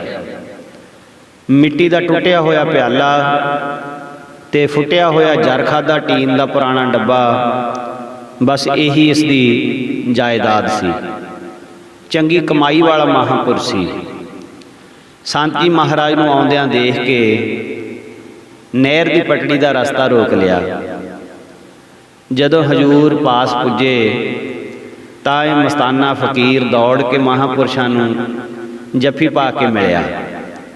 ਉਪਰੰਤ ਕੁਝ ਹੌਲੀ ਆਵਾਜ਼ ਦੇ ਵਿੱਚ ਬਚਨ ਕੀਤੇ, ਜਿਨ੍ਹਾਂ ਦੇ ਨਾਲ ਦੇ ਸਾਥੀਆਂ ਨੂੰ ਕੋਈ ਪਤਾ ਨਾ ਲੱਗ ਸਕਿਆ, ਪਰ ਮਹਾਂਪੁਰਸ਼ ਤਾਂ ਸਭ ਸਮਝਦੇ ਸਨ, ਕਿਉਂਕਿ ਬਾਣੀ ਦਾ ਫਰਮਾਨ ਹੈ, ਬ੍ਰਹਮ ਗਿਆਨੀ ਕੀ ਗਤ ਬ੍ਰਹਮ ਗਿਆਨੀ ਜਾਣੈ। ਸੋ ਇਤਨੀ ਆਵਾਜ਼ ਜ਼ਰੂਰ ਬਾਕੀਆਂ ਦੇ ਸਮਝ ਵਿੱਚ ਪਈ ਕਿ ਮਹਾਰਾਜ ਬੜੀ ਦੇਰ ਬਾਅਦ ਮਿਲੇ ਹੋ। ਤਾਂ ਸੰਤ ਮਹਾਰਾਜ ਨੇ ਉਸ ਮਹਾਂਪੁਰਸ਼ ਨੂੰ ਆਪਣੇ ਸ਼ਹਿਰ ਦਾ ਵਾਸੀ ਤੇ ਪਰਮ ਮਿੱਤਰ ਜਾਣ ਕੇ ਬੜਾ ਸਤਿਕਾਰ ਕੀਤਾ। ਹੁਣ ਮਹਾਂਪੁਰਸ਼ਾਂ ਦੇ ਸ਼ਹਿਰ ਦਾ ਵਾਸੀ ਕਿਵੇਂ ਹੋਇਆ? ਕਿਉਂਕਿ ਜੋ ਅਵਸਥਾ ਕਰਕੇ, ਸੁਰਤੀ ਕਰਕੇ, ਕਮਾਈ ਦੇ ਕਾਰਨ ਜੋ ਹਮ ਸਹਿਰੀ ਸੋ ਮੀਤ ਹਮਾਰਾ, ਭਗਤ ਰਵਿਦਾਸ ਜੀ ਮਹਾਰਾਜ ਕਹਿੰਦੇ ਨੇ ਕਿ ਜਿਨ੍ਹਾਂ ਦੀ ਸੁਰਤੀ ਪਰਮੇਸ਼ਰ ਨਾਲ ਅਭੇਦ ਹੋ ਚੁੱਕੀ ਹੈ, ਜਿਹੜੇ ਪਰਮੇਸ਼ਰ ਦੇ ਵਿੱਚ ਆਪਣਾ ਆਪਾ ਮਿਲਾ ਚੁੱਕੇ ਹਨ, ਜਿਨ੍ਹਾਂ ਨੂੰ ਪਰਮੇਸ਼ਰ ਨੇ ਆਪਣਾ ਰੂਪ ਬਣਾ ਲਿਆ ਹੈ, ਉਹ ਸਾਡੇ ਮਿੱਤਰ ਹਨ ਤੇ ਸਾਡੇ ਬੇਗਮਪੁਰਾ ਨਾਮਕ ਸ਼ਹਿਰ ਦੇ ਵਾਸੀ ਹਨ। ਸੋ ਇਸੇ ਤਰ੍ਹਾਂ ਸੰਤ ਜੀ ਮਹਾਰਾਜ ਨੇ ਵੀ ਸਤਿਕਾਰ ਕੀਤਾ ਤੇ ਨਾਲ ਬੇਨਤੀ ਕੀਤੀ ਕਿ ਗੁਪਤ ਰਹਿਣ ਵਿੱਚ ਹੀ ਸੁੱਖ ਹੈ ਸੰਤ ਜੀ, ਚੁੱਪ ਹੀ ਰਹੋ। ਅਤੇ ਉਸਦੇ ਮਿੱਟੀ ਕੱਟੇ ਨਾਲ ਲਿਬੜੇ ਸਰੀਰ ਦੀ ਪ੍ਰਵਾਹ ਵੀ ਮਹਾਂਪੁਰਸ਼ਾਂ ਨੇ ਨਹੀਂ ਕੀਤੀ ਤੇ ਗਲ ਲਾ ਕੇ ਬੜਾ ਪਿਆਰ ਕੀਤਾ। ਹਜੂਰ ਦੇ ਇਸ਼ਾਰੇ ਨਾਲ 1-2 ਮਿੰਟ ਸਾਥੀ ਪਿੱਛੇ ਰੁਕੇ ਰਹੇ ਤੇ ਇਹਨਾਂ ਦੋਹਾਂ ਮਹਾਂਪੁਰਸ਼ਾਂ ਦੇ ਗੁਪਤ ਬਚਨ ਹੋਏ। ਉਪਰੰਤ ਆਪ ਜੀ ਇੱਥੋਂ ਅੱਗੇ ਚਲੇ ਗਏ। 2 ਮੀਲ ਆਪਣੀ ਰਿਹਾਇਸ਼ ਤੋਂ ਫਿਰ ਤੁਰ ਕੇ ਵਾਪਸ ਆ ਜਾਂਦੇ ਸਨ ਤੇ ਸੰਗਤਾਂ ਨੂੰ ਫਿਰ ਦਰਸ਼ਨ ਬਖਸ਼ੇ।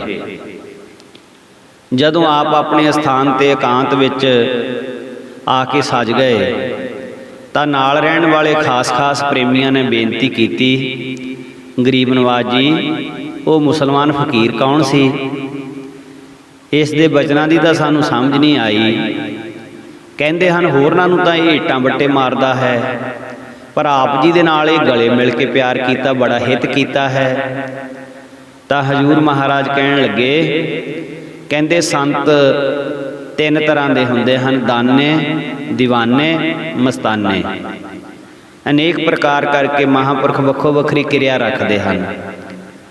ਵੱਖੋ ਵੱਖਰੀ ਕਿਰਿਆ ਬਾਹਰੋਂ ਹੁੰਦੀ ਹੈ, ਪਰ ਅੰਦਰੋਂ ਅਵਸਥਾ ਇੱਕੋ ਹੀ ਹੁੰਦੀ ਹੈ।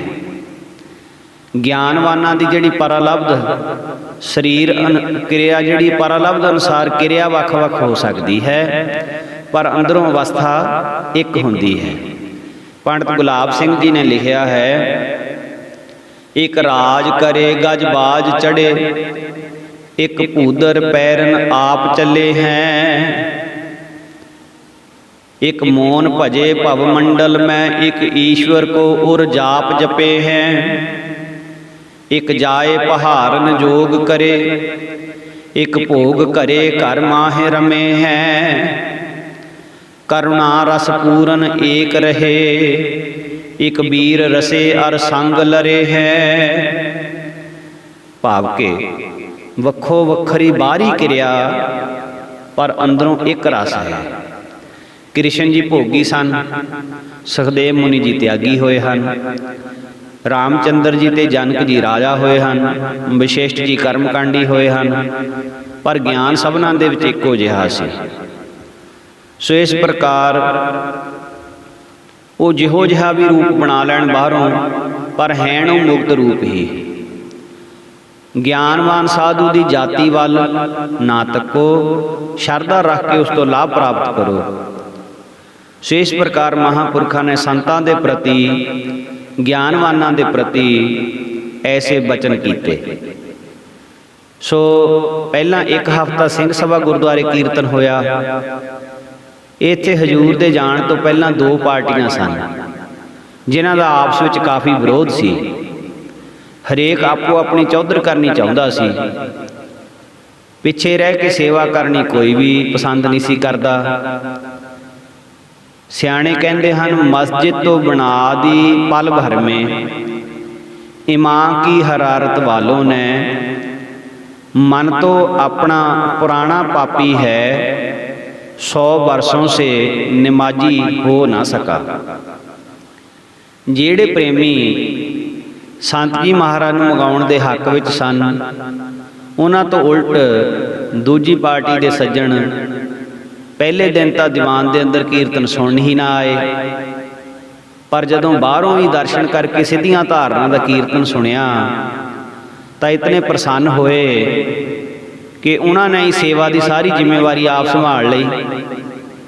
ਤਾਂ ਸੰਤ ਜੀ ਮਹਾਰਾਜ ਨੇ ਏਕੇ ਦਾ, ਬਰਕਤ ਦਾ ਉਪਦੇਸ਼ ਅਤੇ ਫੁੱਟ ਦੇ ਔਗਣ ਦੱਸ ਕੇ ਦੋਹਾਂ ਪਾਰਟੀਆਂ ਦਾ ਮਿਲਾਪ ਕਰਵਾਇਆ। ਏਕੇ ਦੀ ਬਰਕਤ ਦਾ ਵਚਨ ਕਰਦਿਆਂ ਮਹਾਂਪੁਰਸ਼ਾਂ ਨੇ ਕਿਹਾ ਕਿ ਇਕੱਲੀ ਇਕੱਲੀ ਕਣੀ ਜਿੱਥੇ ਡਿਗੇ ਉੱਥੇ ਹੀ ਖਤਮ ਹੋ ਜਾਂਦੀ ਹੈ। ਜਦੋਂ ਜਥੇਬੰਦਕ ਹੋ ਕੇ ਪੈਣ ਤਾਂ ਖੁਸ਼ਕ ਥਾਂ ਸੈਰਾਬ ਹੋ ਜਾਂਦੇ ਹਨ। ਛੱਪੜ ਵਿੱਚ ਪਿਆ ਪਾਣੀ ਇਤਨੀ ਸ਼ਕਤੀ ਨਹੀਂ ਰੱਖਦਾ, ਪਰ ਜਦੋਂ ਉਹ ਪਾਣੀ ਇੰਜਣ ਦੀ ਭਾਫ ਬਣਦਾ ਹੈ ਤਾਂ ਦੇਖ ਲਓ ਰੇਲ ਗੱਡੀ ਦਾ ਇੰਜਣ ਲੱਖਾਂ ਮਣ ਭਾਰ ਖਿੱਚੀ ਫਿਰਦਾ ਹੈ ਤੇ ਚੱਕੀਆਂ ਵੀ ਚੱਲਦੀਆਂ ਹਨ।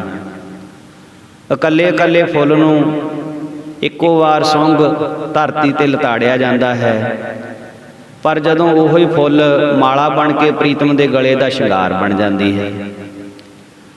ਸੋ ਲਹਿਰਾਂ ਇਕੱਠੀਆਂ ਹੋ ਕੇ ਜੋ ਰੇਡੀਓ ਰਾਹੀਂ ਸਮੂਹ ਸੰਸਾਰ ਤੱਕ ਖਬਰਾਂ ਪਹੁੰਚਾਉਂਦੀਆਂ ਹਨ ਤੇ ਇੱਕ ਇੱਕ ਅੱਖਰ ਰਲ ਕੇ ਕਿਤਾਬਾਂ ਤੇ ਗ੍ਰੰਥ ਬਣ ਕੇ ਸੰਸਾਰ ਨੂੰ ਸਿੱਖਿਆ ਦੇ ਕੇ ਅਮਰ ਕਰਦੇ ਹਨ। ਤਾਰਾਂ ਰਲ ਕੇ ਇੱਕ ਸਾਜ਼ ਬਣਦਾ ਹੈ। ਸੋ ਇਸ ਤਰ੍ਹਾਂ ਗੁਰਮੁਖੋ ਏਕੇ ਦੇ ਵਿੱਚ ਬੜੀ ਤਾਕਤ ਹੈ। ਆਪਸ ਵਿੱਚ ਫੁੱਟ ਦਾ ਸ਼ਿਕਾਰ ਹੋ ਕੇ ਇੱਕ ਦੂਜੇ ਉੱਪਰ ਝੂਠੀਆਂ ਤੋਹਮਤਾਂ ਲਾ ਕੇ ਚਿੱਕੜ ਸੁੱਟਣਾ ਆਪਣੇ ਮਨ ਨੂੰ ਰੋਗੀ ਕਰਨਾ ਹੈ ਅਤੇ ਤਨ ਦੇ ਧਨ ਦੇ ਨੁਕਸਾਨ ਸਹਿਣੇ ਹਨ। ਤਨ ਦੇ ਰੋਗਾਂ ਨਾਲੋਂ ਮਨ ਦੇ ਰੋਗ ਬੜੇ ਪ੍ਰਬਲ ਹਨ, ਜਿਨ੍ਹਾਂ ਦਾ ਹਰੇਕ ਨੂੰ ਪਤਾ ਨਹੀਂ ਲੱਗਦਾ। ਪਰਾਏ ਦੇ ਗੁਣ, ਪਰਾਏ ਦਾ ਧਨ, ਦੂਜੇ ਦੀ ਉਸਤਤੀ ਸੁਣ ਕੇ ਜੋ ਨਾ ਸਹਾਰ ਸਕੇ, ਇਹ ਈਰਖਾ ਦਾ ਬੁਖਾਰ ਚੜ੍ਹਨਾ ਹੈ। ਜੋ ਹਰ ਇੱਕ ਦੇ ਨਾਲ ਮਿੱਤਰਤਾ ਕਰਨੀ ਹੈ, ਇਹ ਇਸ ਬੁਖਾਰ ਉਤਰਨ ਦੀ ਦਵਾਈ ਹੈ। ਆਪਣੇ ਗੁਣ, ਆਪਣਾ ਧਨ ਅਤੇ ਆਪਣੇ ਜਸ ਦੇ ਫੈਲਾਉਣ ਦੀ ਜੋ ਅੰਦਰ ਇੱਛਾ ਤੇ ਮਾਣ ਕਰਨਾ ਹੈ, ਇਹ ਜੀਰਨ ਦਾ ਰੋਗ ਹੈ, ਅਣਪਚੀ ਦਾ ਰੋਗ, ਹਉਮੈ ਦਾ ਰੋਗ ਹੈ। ਇਸ ਦਾ ਇਲਾਜ ਕੀ ਹੈ ਕਿ ਸਾਰੇ ਗੁਣਾਂ ਨੂੰ ਪਰਮੇਸ਼ਰ ਦੀ ਦਾਤ ਸਮਝੇ ਔਰ ਪਰਮੇਸ਼ਰ ਨੂੰ ਅਰਪਣ ਕਰ ਦੇਵੇ ਤੇ ਆਪਣੇ ਆਪ ਨੂੰ ਔਗਣਿਆਰਾ ਸਮਝੇ। ਸਾਰੇ ਗੁਣ ਪਰਮਾਤਮਾ ਦੇ ਤੇ ਔਗਣ ਸਾਰੇ ਸਾਡੇ ਹਨ। ਸੋ ਇਸ ਪ੍ਰਕਾਰ ਮਹਾਂਪੁਰਸ਼ਾਂ ਨੇ ਮਨ ਦੇ ਰੋਗਾਂ ਦੇ ਸੰਬੰਧ ਦੇ ਵਿੱਚ ਜਿਹੜੇ ਸਾਰੇ ਹਨ ਇਹ ਬਚਨ ਸੁਣਾਉਣੇ ਕੀਤੇ ਤੇ ਨਾਲ ਨਾਲ ਉਪਦੇਸ਼ ਦਿੱਤਾ ਕਿ ਭਾਈ ਜਿਹੜੀ ਫੁੱਟ ਹੈ, ਫੁੱਟ ਦੇ ਨਾਲ ਸੋ ਕੌਮਾਂ ਨਸ਼ਟ ਹੋ ਜਾਂਦੀਆਂ ਹਨ, ਪਰਿਵਾਰ ਨਸ਼ਟ ਹੋ ਜਾਂਦੇ ਹਨ, ਸਮਾਜ ਨਸ਼ਟ ਹੋ ਜਾਂਦਾ ਹੈ। ਏਕੇ ਦੇ ਵਿੱਚ ਬੜੀ ਭਾਰੀ ਬਰਕਤ ਹੈ। ਸੋ ਇਸ ਕਰਕੇ ਮਨ ਦੇ ਵਿੱਚ ਕਦੇ ਵੀ ਈਰਖਾ ਦੀ ਅੱਗ ਨਾ ਬਾਲਣ ਦੇਈਏ, ਸਦਾ ਪ੍ਰੇਮ ਰੱਖੀਏ। ਸੋ ਮਹਾਂਪੁਰਖਾਂ ਦੇ ਇਹਨਾਂ ਪ੍ਰਵਚਨਾਂ ਦਾ ਸਦਕਾ, ਏਕੇ ਦੀ ਬਰਕਤ ਦੇ ਉਪਦੇਸ਼ ਦਾ ਸਦਕਾ, ਜਿਹੜੀਆਂ ਪਾਰਟੀਆਂ ਕਈ ਸਾਲਾਂ ਤੋਂ ਆਪਸ ਦੇ ਵਿੱਚ ਵਿਰੋਧ ਦੇ ਵਿੱਚ ਲੱਗੀਆਂ ਹੋਈਆਂ ਸਨ ਤੇ ਆਪਣਾ ਸਮਾਂ ਤੇ ਮਾਇਆ ਖਰਾਬ ਕਰ ਰਹੀਆਂ ਸਨ, ਉਹਨਾਂ ਸਾਰਿਆਂ ਦੇ ਵਿੱਚ ਏਕਾ ਹੋ ਗਿਆ। ਸੋ ਇਹ ਮਹਾਂਪੁਰਖਾਂ ਦੀ ਕਮਾਈ ਦਾ ਪ੍ਰਤਾਪ ਹੈ ਸਾਧ ਸੰਗਤ ਜੀ, ਜਿਨ੍ਹਾਂ ਦੇ ਮੁਖ ਤੋਂ ਹੋਇਆ ਹੋਇਆ ਉਪਦੇਸ਼, ਜਿਨ੍ਹਾਂ ਦੇ ਮੁਖ ਤੋਂ ਨਿਕਲਿਆ ਹੋਇਆ ਬਚਨ ਸਾਰਿਆਂ ਨੇ ਸ਼ਰਧਾ ਦੇ ਨਾਲ ਮੰਨਿਆ, ਸਾਰਿਆਂ ਦੇ ਮਨਾਂ ਦੇ ਵਿੱਚ ਉਹਦਾ ਅਸਰ ਹੋਇਆ। ਸੋ ਇਸ ਪ੍ਰਕਾਰ ਮਹਾਂਪੁਰਖ ਸੰਸਾਰ ਦੇ ਭਲੇ ਵਾਸਤੇ ਹੀ ਸੰਸਾਰ ਤੇ ਆਇਆ ਕਰਦੇ ਹਨ ਤੇ ਸੰਸਾਰ ਦੇ ਭਲੇ ਦਾ ਹੀ ਉਪਦੇਸ਼ ਦਿੰਦੇ ਹਨ। ਸੋ ਇਸ ਪ੍ਰਕਾਰ ਸਿੰਧੀ ਵੀਰਾਂ ਦੇ ਵਿੱਚ ਨਿਰੋਲ ਗੁਰਬਾਣੀ ਦਾ ਕੀਰਤਨ ਅਤੇ ਏਕਤਾਮਈ ਪ੍ਰਚਾਰ ਸੁਣ ਕੇ ਕੱਟੜ ਖਿਆਲੀ ਮੁਸਲਮਾਨ ਵੀ ਸ਼ਰਧਾਲੂ ਬਣ ਗਏ। ਇੱਥੇ ਦਰਿਆ ਦੇ ਵਿਚਕਾਰ ਉੱਚੀ ਜਗ੍ਹਾ ਤੇ ਇੱਕ ਸਾਧ ਬੇਲਾ ਨਾਮ ਕਰਕੇ ਉਦਾਸੀ ਸੰਤਾਂ ਦਾ ਸਥਾਨ ਸੀ, ਜਿੱਥੇ ਹਰ ਸਮੇਂ 400-500 ਸਾਧੂ ਟਿਕਿਆ ਰਹਿੰਦਾ ਸੀ। ਕਥਾ ਕੀਰਤਨ ਦਾ ਪ੍ਰਵਾਹ ਤੇ ਹਰੇਕ ਯਾਤਰੂ ਵਾਸਤੇ ਲੰਗਰ ਵੀ ਆਮ ਹੀ ਚੱਲਦਾ ਸੀ। ਜ਼ਿਆਦਾਤਰ ਸਹਿਜਧਾਰੀ ਸਿੰਧੀ ਵੀਰ ਹੀ ਇਹਨਾਂ ਮਹਾਤਮਾ ਦੇ ਸ਼ਰਧਾਲੂ ਸਨ। ਉਹਨਾਂ ਸ਼ਰਧਾਲੂ ਸਿੰਧੀ ਸੱਜਣਾ ਨੇ ਸ਼੍ਰੀ ਮਹੰਤ ਬਾਬਾ ਹਰਨਾਮਦਾਸ ਜੀ ਦੇ ਪਾਸ ਮਹਾਂਪੁਰਸ਼ਾਂ ਦਾ ਜਸ ਕੀਤਾ ਕਿ ਬਾਬਾ ਕਰਮ ਸਿੰਘ ਜੀ ਮਹਾਰਾਜ ਹੋਤੀ ਮਰਦਾਨ ਵਾਲਿਆਂ ਦੀ ਸੰਪਰਦਾ ਦੇ ਚਮਕਦੇ ਰਤਨ, ਇੱਕ ਪੂਰਨ ਬ੍ਰਹਮ ਗਿਆਨੀ ਮਹਾਂਪੁਰਸ਼ ਪੰਜਾਬ ਦੀ ਧਰਤੀ ਤੋਂ ਇੱਥੇ ਆਇਆ ਹੈ। ਸੁੰਦਰ ਗਲਾ ਹੈ, ਮਿੱਠੀ ਸੁਰ ਹੈ, ਸ਼ਾਂਤਮਈ ਪ੍ਰਚਾਰ ਕਰਦੇ ਹਨ। ਦਰਸ਼ਨ ਕੀਤਿਆਂ ਹੀ ਮਨ ਨੂੰ ਕੋਈ ਅਗੰਮੀ ਠੰਡ ਪੈਂਦੀ ਹੈ। ਇਹ ਮਹੰਤ ਸਾਹਿਬ ਵੀ ਚੰਗੇ ਗੁਣਾਂ ਵਾਲੇ ਸਾਧੂ ਸਨ। ਬਾਬਾ ਕਰਮ ਸਿੰਘ ਜੀ ਮਹਾਰਾਜ ਦਾ ਤਾਂ ਨਾਮ ਸਾਰੇ ਭੇਖਾਂ ਦੇ ਵਿੱਚ ਹੀ ਮਸ਼ਹੂਰ ਸੀ। ਉਹਨਾਂ ਦੇ ਨਾਤੀ ਸ਼ਿਸ਼ ਜਾਣ ਕੇ ਆਪਣੇ ਮਨ ਦੇ ਵਿੱਚ ਇਹਨਾਂ ਦੇ ਦਰਸ਼ਨਾਂ ਦੀ ਭਾਵਨਾ ਜਾਗੀ। ਹਜ਼ੂਰ ਦੇ ਪਾਸ ਬੇਨਤੀ ਕਰਨ ਲਈ 2 ਸਾਧੂ ਭੇਜੇ ਕਿ ਮਹਾਰਾਜ ਤੁਸੀਂ ਇੱਥੇ ਦਰਸ਼ਨ ਬਖਸ਼ੋ। ਸੰਤ ਮਹਾਰਾਜ ਨੇ ਅੱਗਿਓਂ ਗੁਰਬਾਣੀ ਦੀ ਪੰਕਤੀ ਪੜ੍ਹੀ, ਸੰਤਨ ਸਿਉ ਮੇਰੀ ਲੇਵਾ ਦੇਵੀ, ਸੰਤਨ ਸਿਉ ਬਿਵਹਾਰਾ, ਸੰਤਨ ਸਿਉ ਹਮ ਲਾਹਾ ਖਾਟਿਆ, ਹਰ ਭਗਤ ਭਰੇ ਭੰਡਾਰਾ। ਸੋ ਮਹਾਂਪੁਰਖਾਂ ਨੇ ਕਿਹਾ ਕਿ ਸਾਡਾ ਤਾਂ ਰੱਬ ਦੇ ਪਿਆਰਿਆਂ ਨਾਲ ਹੀ ਮੇਲ ਜੋਲ ਹੈ। ਸੋ ਬਚਨ ਮੰਨ ਲਿਆ, ਬੇਨਤੀ ਪ੍ਰਵਾਨ ਕਰ ਲਈ। ਉਸੇ ਦਿਨ ਸ਼ਾਮ ਦੇ 3 ਵਜੇ ਜਥੇ ਦੇ ਸਿੰਘਾਂ ਸਮੇਤ ਆਪ ਜੀ ਸੰਤ ਬੇਲਾ ਅਸਥਾਨ ਤੇ ਪੁੱਜੇ। ਮਹੰਤ ਸਾਹਿਬ ਜੀ ਨੇ ਬੜੇ ਸਤਿਕਾਰ ਨਾਲ ਸਵਾਗਤ ਕੀਤਾ ਤੇ ਅੱਗੇ ਹੋ ਕੇ ਮਿਲੇ। ਦੋਹਾਂ ਮਹਾਂਪੁਰਖਾਂ ਨੇ ਪਰਸਪਰ ਨਮਸਕਾਰਾਂ ਕੀਤੀਆਂ। ਉਪਰੰਤ ਆਪ ਜੀ ਨੂੰ ਆਪਣੇ ਪਾਸ ਹੀ ਬੇਨਤੀ ਕਰਕੇ ਉੱਚੇ ਆਸਣ ਤੇ ਬਿਠਾਇਆ। ਭਾਵੇਂ ਹੋਰ ਵੀ ਭੇਖਾਂ ਤੇ ਉਦਾਸੀ ਸੰਪਰਦਾ ਦੇ ਸਾਧੂ ਇੱਥੇ ਆਉਂਦੇ ਰਹਿੰਦੇ ਸਨ, ਪਰ ਜੋ ਅੱਜ ਦਾ ਮਿਲਾਪ ਸੀ, ਬਹੁਤ ਕੋਈ ਅਗੰਮੀ ਰਸ ਦਾ ਜੋ ਉਸ ਵੇਲੇ ਸਮਾਂ ਬਣਿਆ ਹੋਇਆ ਸੀ। ਮਹੰਤ ਸਾਹਿਬ ਜੀ ਬਹੁਤ ਪ੍ਰਸੰਨ ਹੋਏ। ਜੀਵਨ ਮੁਕਤ ਬ੍ਰਹਮ ਗਿਆਨੀ ਦੇ ਲੱਛਣ ਪੁੱਛੇ ਤਾਂ ਸੰਤ ਜੀ ਮਹਾਰਾਜ ਨੇ ਸੁਖਮਨੀ ਸਾਹਿਬ ਦੀ 9ਵੀਂ ਅਸ਼ਟਪਦੀ ਦੀ ਆਖਰੀ ਪੌੜੀ ਵਿੱਚੋਂ ਪੰਚਮ ਪਾਤਸ਼ਾਹ ਜੀ ਦੇ ਬਚਨ ਪੜ੍ਹ ਕੇ ਸੁਣਾਏ। ਪ੍ਰਭ ਕੀ ਆਗਿਆ ਆਤਮ ਹਿਤਾਵੈ, ਜੀਵਨ ਮੁਕਤ ਸੋ ਕਹਾਵੈ। ਤੈਸਾ ਹਰਖ ਤੈਸਾ ਉਸ ਸੋਗ, ਸਦਾ ਆਨੰਦ ਤਹਿ ਨਹੀਂ ਵਿਯੋਗ। ਤੈਸਾ ਸਵਰਨ ਤੈਸੀ ਉਸ ਮਾਟੀ, ਤੈਸਾ ਅੰਮ੍ਰਿਤ ਤੈਸੀ ਬਿਖ ਖਾਟੀ। ਤੈਸਾ ਮਾਨ ਤੈਸਾ ਅਭਿਮਾਨ, ਤੈਸਾ ਰੰਕ ਤੈਸਾ ਰਾਜਾਨ। ਜੋ ਵਰਤਾਏ ਸਾਈ ਜੁਗਤ, ਨਾਨਕ ਉਹ ਪੁਰਖ ਕਹੀਐ ਜੀਵਨ ਮੁਕਤ। ਸੁਖਮਨੀ ਸਾਹਿਬ ਦੇ ਵਿੱਚੋਂ ਜੀਵਨ ਮੁਕਤ ਬ੍ਰਹਮ ਗਿਆਨੀ ਮਹਾਂਪੁਰਖ ਦਾ ਲੱਛਣ ਸੰਤ ਜੀ ਮਹਾਰਾਜ ਨੇ ਇਸ ਤਰ੍ਹਾਂ ਦੱਸਿਆ। ਫਿਰ ਮਹਾਂਪੁਰਸ਼ ਬਾਬਾ ਹਰਨਾਮਦਾਸ ਜੀ ਸ਼੍ਰੀ ਮਹੰਤ ਜੀ ਕਹਿਣ ਲੱਗੇ, ਕਹਿੰਦੇ ਪੂਰਨ ਸਾਧੂ ਦੇ ਗੁਣਾਂ ਦੀ ਵੀ ਕੁਛ ਵਿਚਾਰ ਆਪ ਜੀ ਕਿਰਪਾ ਕਰਕੇ ਦੱਸੋ। ਤਾਂ ਸੰਤ ਜੀ ਮਹਾਰਾਜ ਨੇ ਸਹਿਸਕ੍ਰਿਤੀ ਦੇ ਵਿੱਚੋਂ ਆ ਸ਼ਲੋਕ ਪੜ੍ਹਿਆ। ਮੰਤਰੰ ਰਾਮ ਰਾਮ ਨਾਮੰ, ਧਿਆਨੰ ਸਰਬਤਰ ਪੂਰਨ ਹੈ। ਗਿਆਨੰ ਸਮ ਦੁਖ ਸੁਖੰ, ਜੁਗਤ ਨਿਰਮਲ ਨਿਰਵੈਰਣ ਹੈ। ਦਇਆਲੰ ਸਰਬਤਰ ਜੀਆ, ਪੰਚ ਦੋਖ ਵਿਵਰਜਿਤ ਹੈ। ਭੋਜਨੰ ਗੋਪਾਲ ਕੀਰਤਨੰ, ਅਲਪ ਮਾਇਆ ਜਲ ਕਮਲ ਰਹਿਤ ਹੈ। ਉਪਦੇਸੰ ਸਮ ਮਿੱਤਰ ਸਤਰ ਹੈ। ਭਗਵੰਤ ਭਗਤ ਭਾਵਨੀ, ਪਰ ਨਿੰਦਾ ਨਹਿ ਸਰੋਤ ਸਰਵਣੰ। ਆਪ ਤਿਆਗ ਸਗਲ ਰੇਣ ਕਹੈ। ਖਟ ਲਖਣ ਪੂਰਨੰ ਪੁਰਖ ਹੈ। ਨਾਨਕ ਨਾਮ ਸਾਧ ਸਵਜਨ ਹੈ। ਤੇ ਇਸ ਪ੍ਰਕਾਰ ਮਾਰੂ ਰਾਗ ਦੇ ਵਿੱਚ ਬਚਨ ਹੈ। ਸ਼ਸਤਰ ਤੀਖਣ ਕਾਟ ਡਾਰਿਓ, ਮਨ ਨਾ ਕੀਨੋ ਰੋਸ। ਕਾਜ ਉਆਕੋ ਲੈ ਸਵਾਰਿਓ, ਤਿਲ ਨਾ ਦੀਨੋ ਦੋਸ। ਮਨ ਮੇਰੇ RAM ਰਉ ਨਿਤ ਨੀਤ, ਦਇਆਲ ਦੇਵ ਕਿਰਪਾਲ ਗੋਬਿੰਦ ਸੁਨ ਸੰਤਨਾ ਕੀ ਰੀਤ। ਵੀ ਸੰਤਾਂ ਦੀ ਜਿਹੜੀ ਰੀਤ ਹੈ ਉਹ ਇਸ ਤਰ੍ਹਾਂ ਹੈ, ਜੇ ਕੋਈ ਵਿਰੋਧੀ ਵੀ ਹੈ, ਜੇ ਕੋਈ ਦੁਸ਼ਮਣੀ ਵੀ ਕਰਦਾ ਹੈ, ਜੇ ਕੋਈ ਖਿਲਾਫ ਵੀ ਚੱਲਦਾ ਹੈ, ਮਹਾਂਪੁਰਖ ਉਸ ਦਾ ਵੀ ਭਲਾ ਹੀ ਕਰਦੇ ਹਨ। ਸੋ ਇਸ ਪ੍ਰਕਾਰ ਲਾ ਮੁਕਾਮ ਵਿੱਚ ਜਿਨ੍ਹਾਂ ਘਰ ਅੱਡਿਆ, ਸੋ ਹੋਇਆ ਬਹੁਤ ਸੁਖਾਲਾ। ਸਾਈਂ ਵਾਲੀਆਂ ਮੌਜਾਂ ਮਾਨਣ, ਪੀ ਕਰ ਪ੍ਰੇਮ ਪਿਆਲਾ।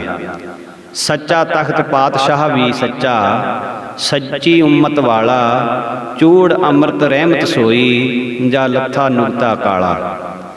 ਸੋ ਇਸ ਪ੍ਰਕਾਰ ਸਾਧੂ ਦੇ ਹੋਰ ਗੁਣਾਂ ਦਾ ਵੀ ਵਚਨ ਆਇਆ ਹੈ। ਪੰਥ ਪ੍ਰਕਾਸ਼ ਦੇ ਵਿੱਚ ਅਤ ਮੂਰਖ ਚਿੱਤ ਮਲੀਨ ਮਹਾ, ਜੋ ਨਿਮਿਤ ਬਿਨਾ ਨਿਤ ਦੇਵ ਹੈ ਗਾਰੀ। ਬਹੁ ਤਾੜਨ ਤਰਜਨ ਹਾਥ ਉਠਾਵਨ, ਨਿੰਦਨ ਸਾਥ ਨਿਰਾਦਰ ਭਾਰੀ। ਦੁਰਦੈ ਇਲਜ਼ਾਮ ਕਰੈ ਬਦਨਾਮ, ਸੋ ਕਾਮ ਵਿਗਾਰ ਧਰੈ ਅਧਿਕਾਰੀ।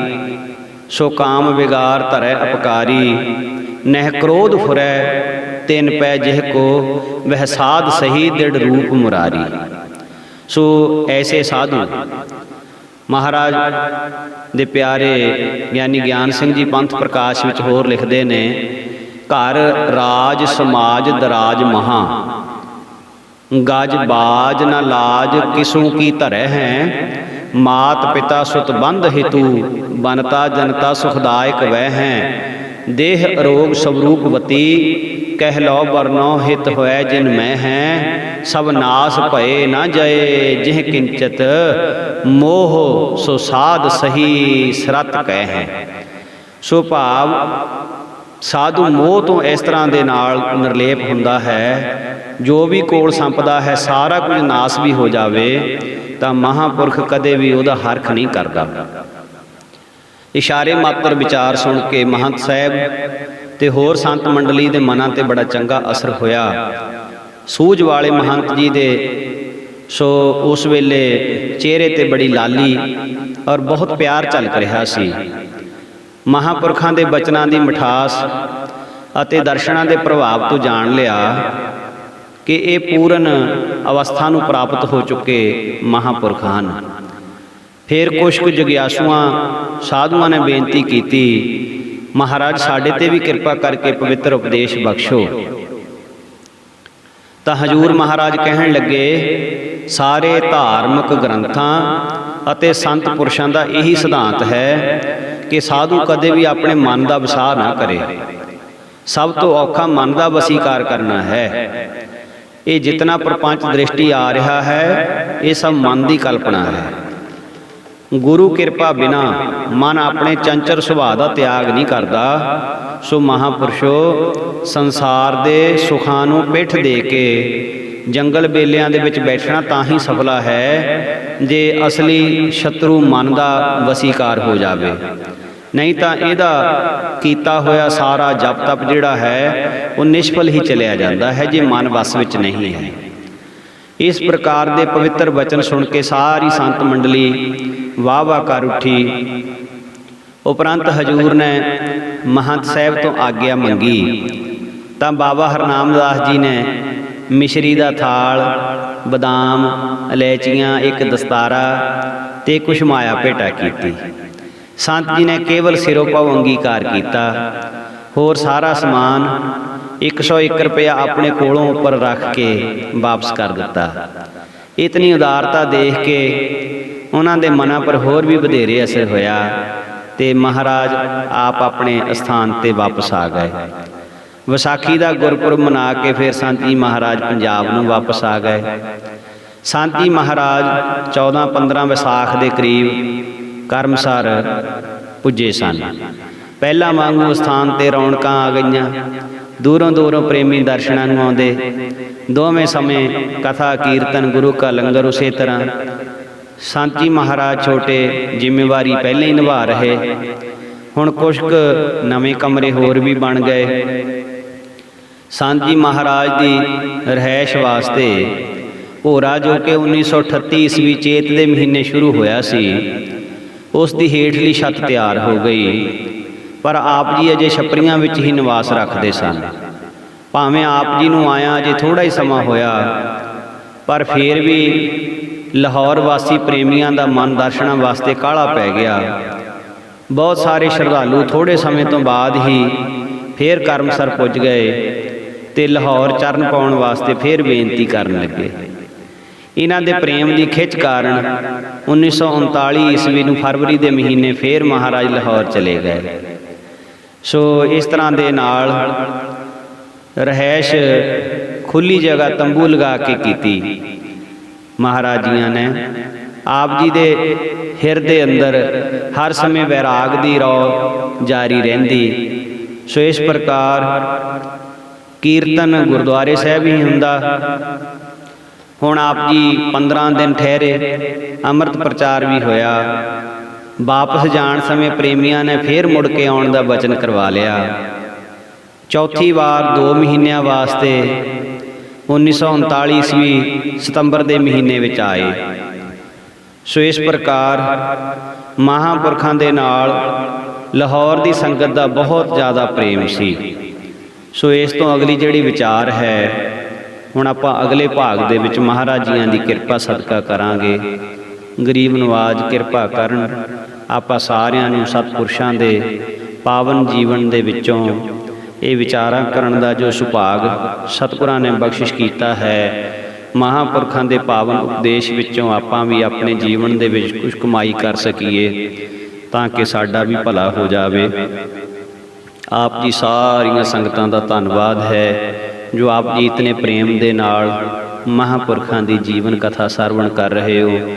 ਇਸੇ ਤਰ੍ਹਾਂ ਮਹਾਰਾਜ ਆਪਾਂ ਨੂੰ ਜੋੜੀ ਰੱਖਣ ਜੀ।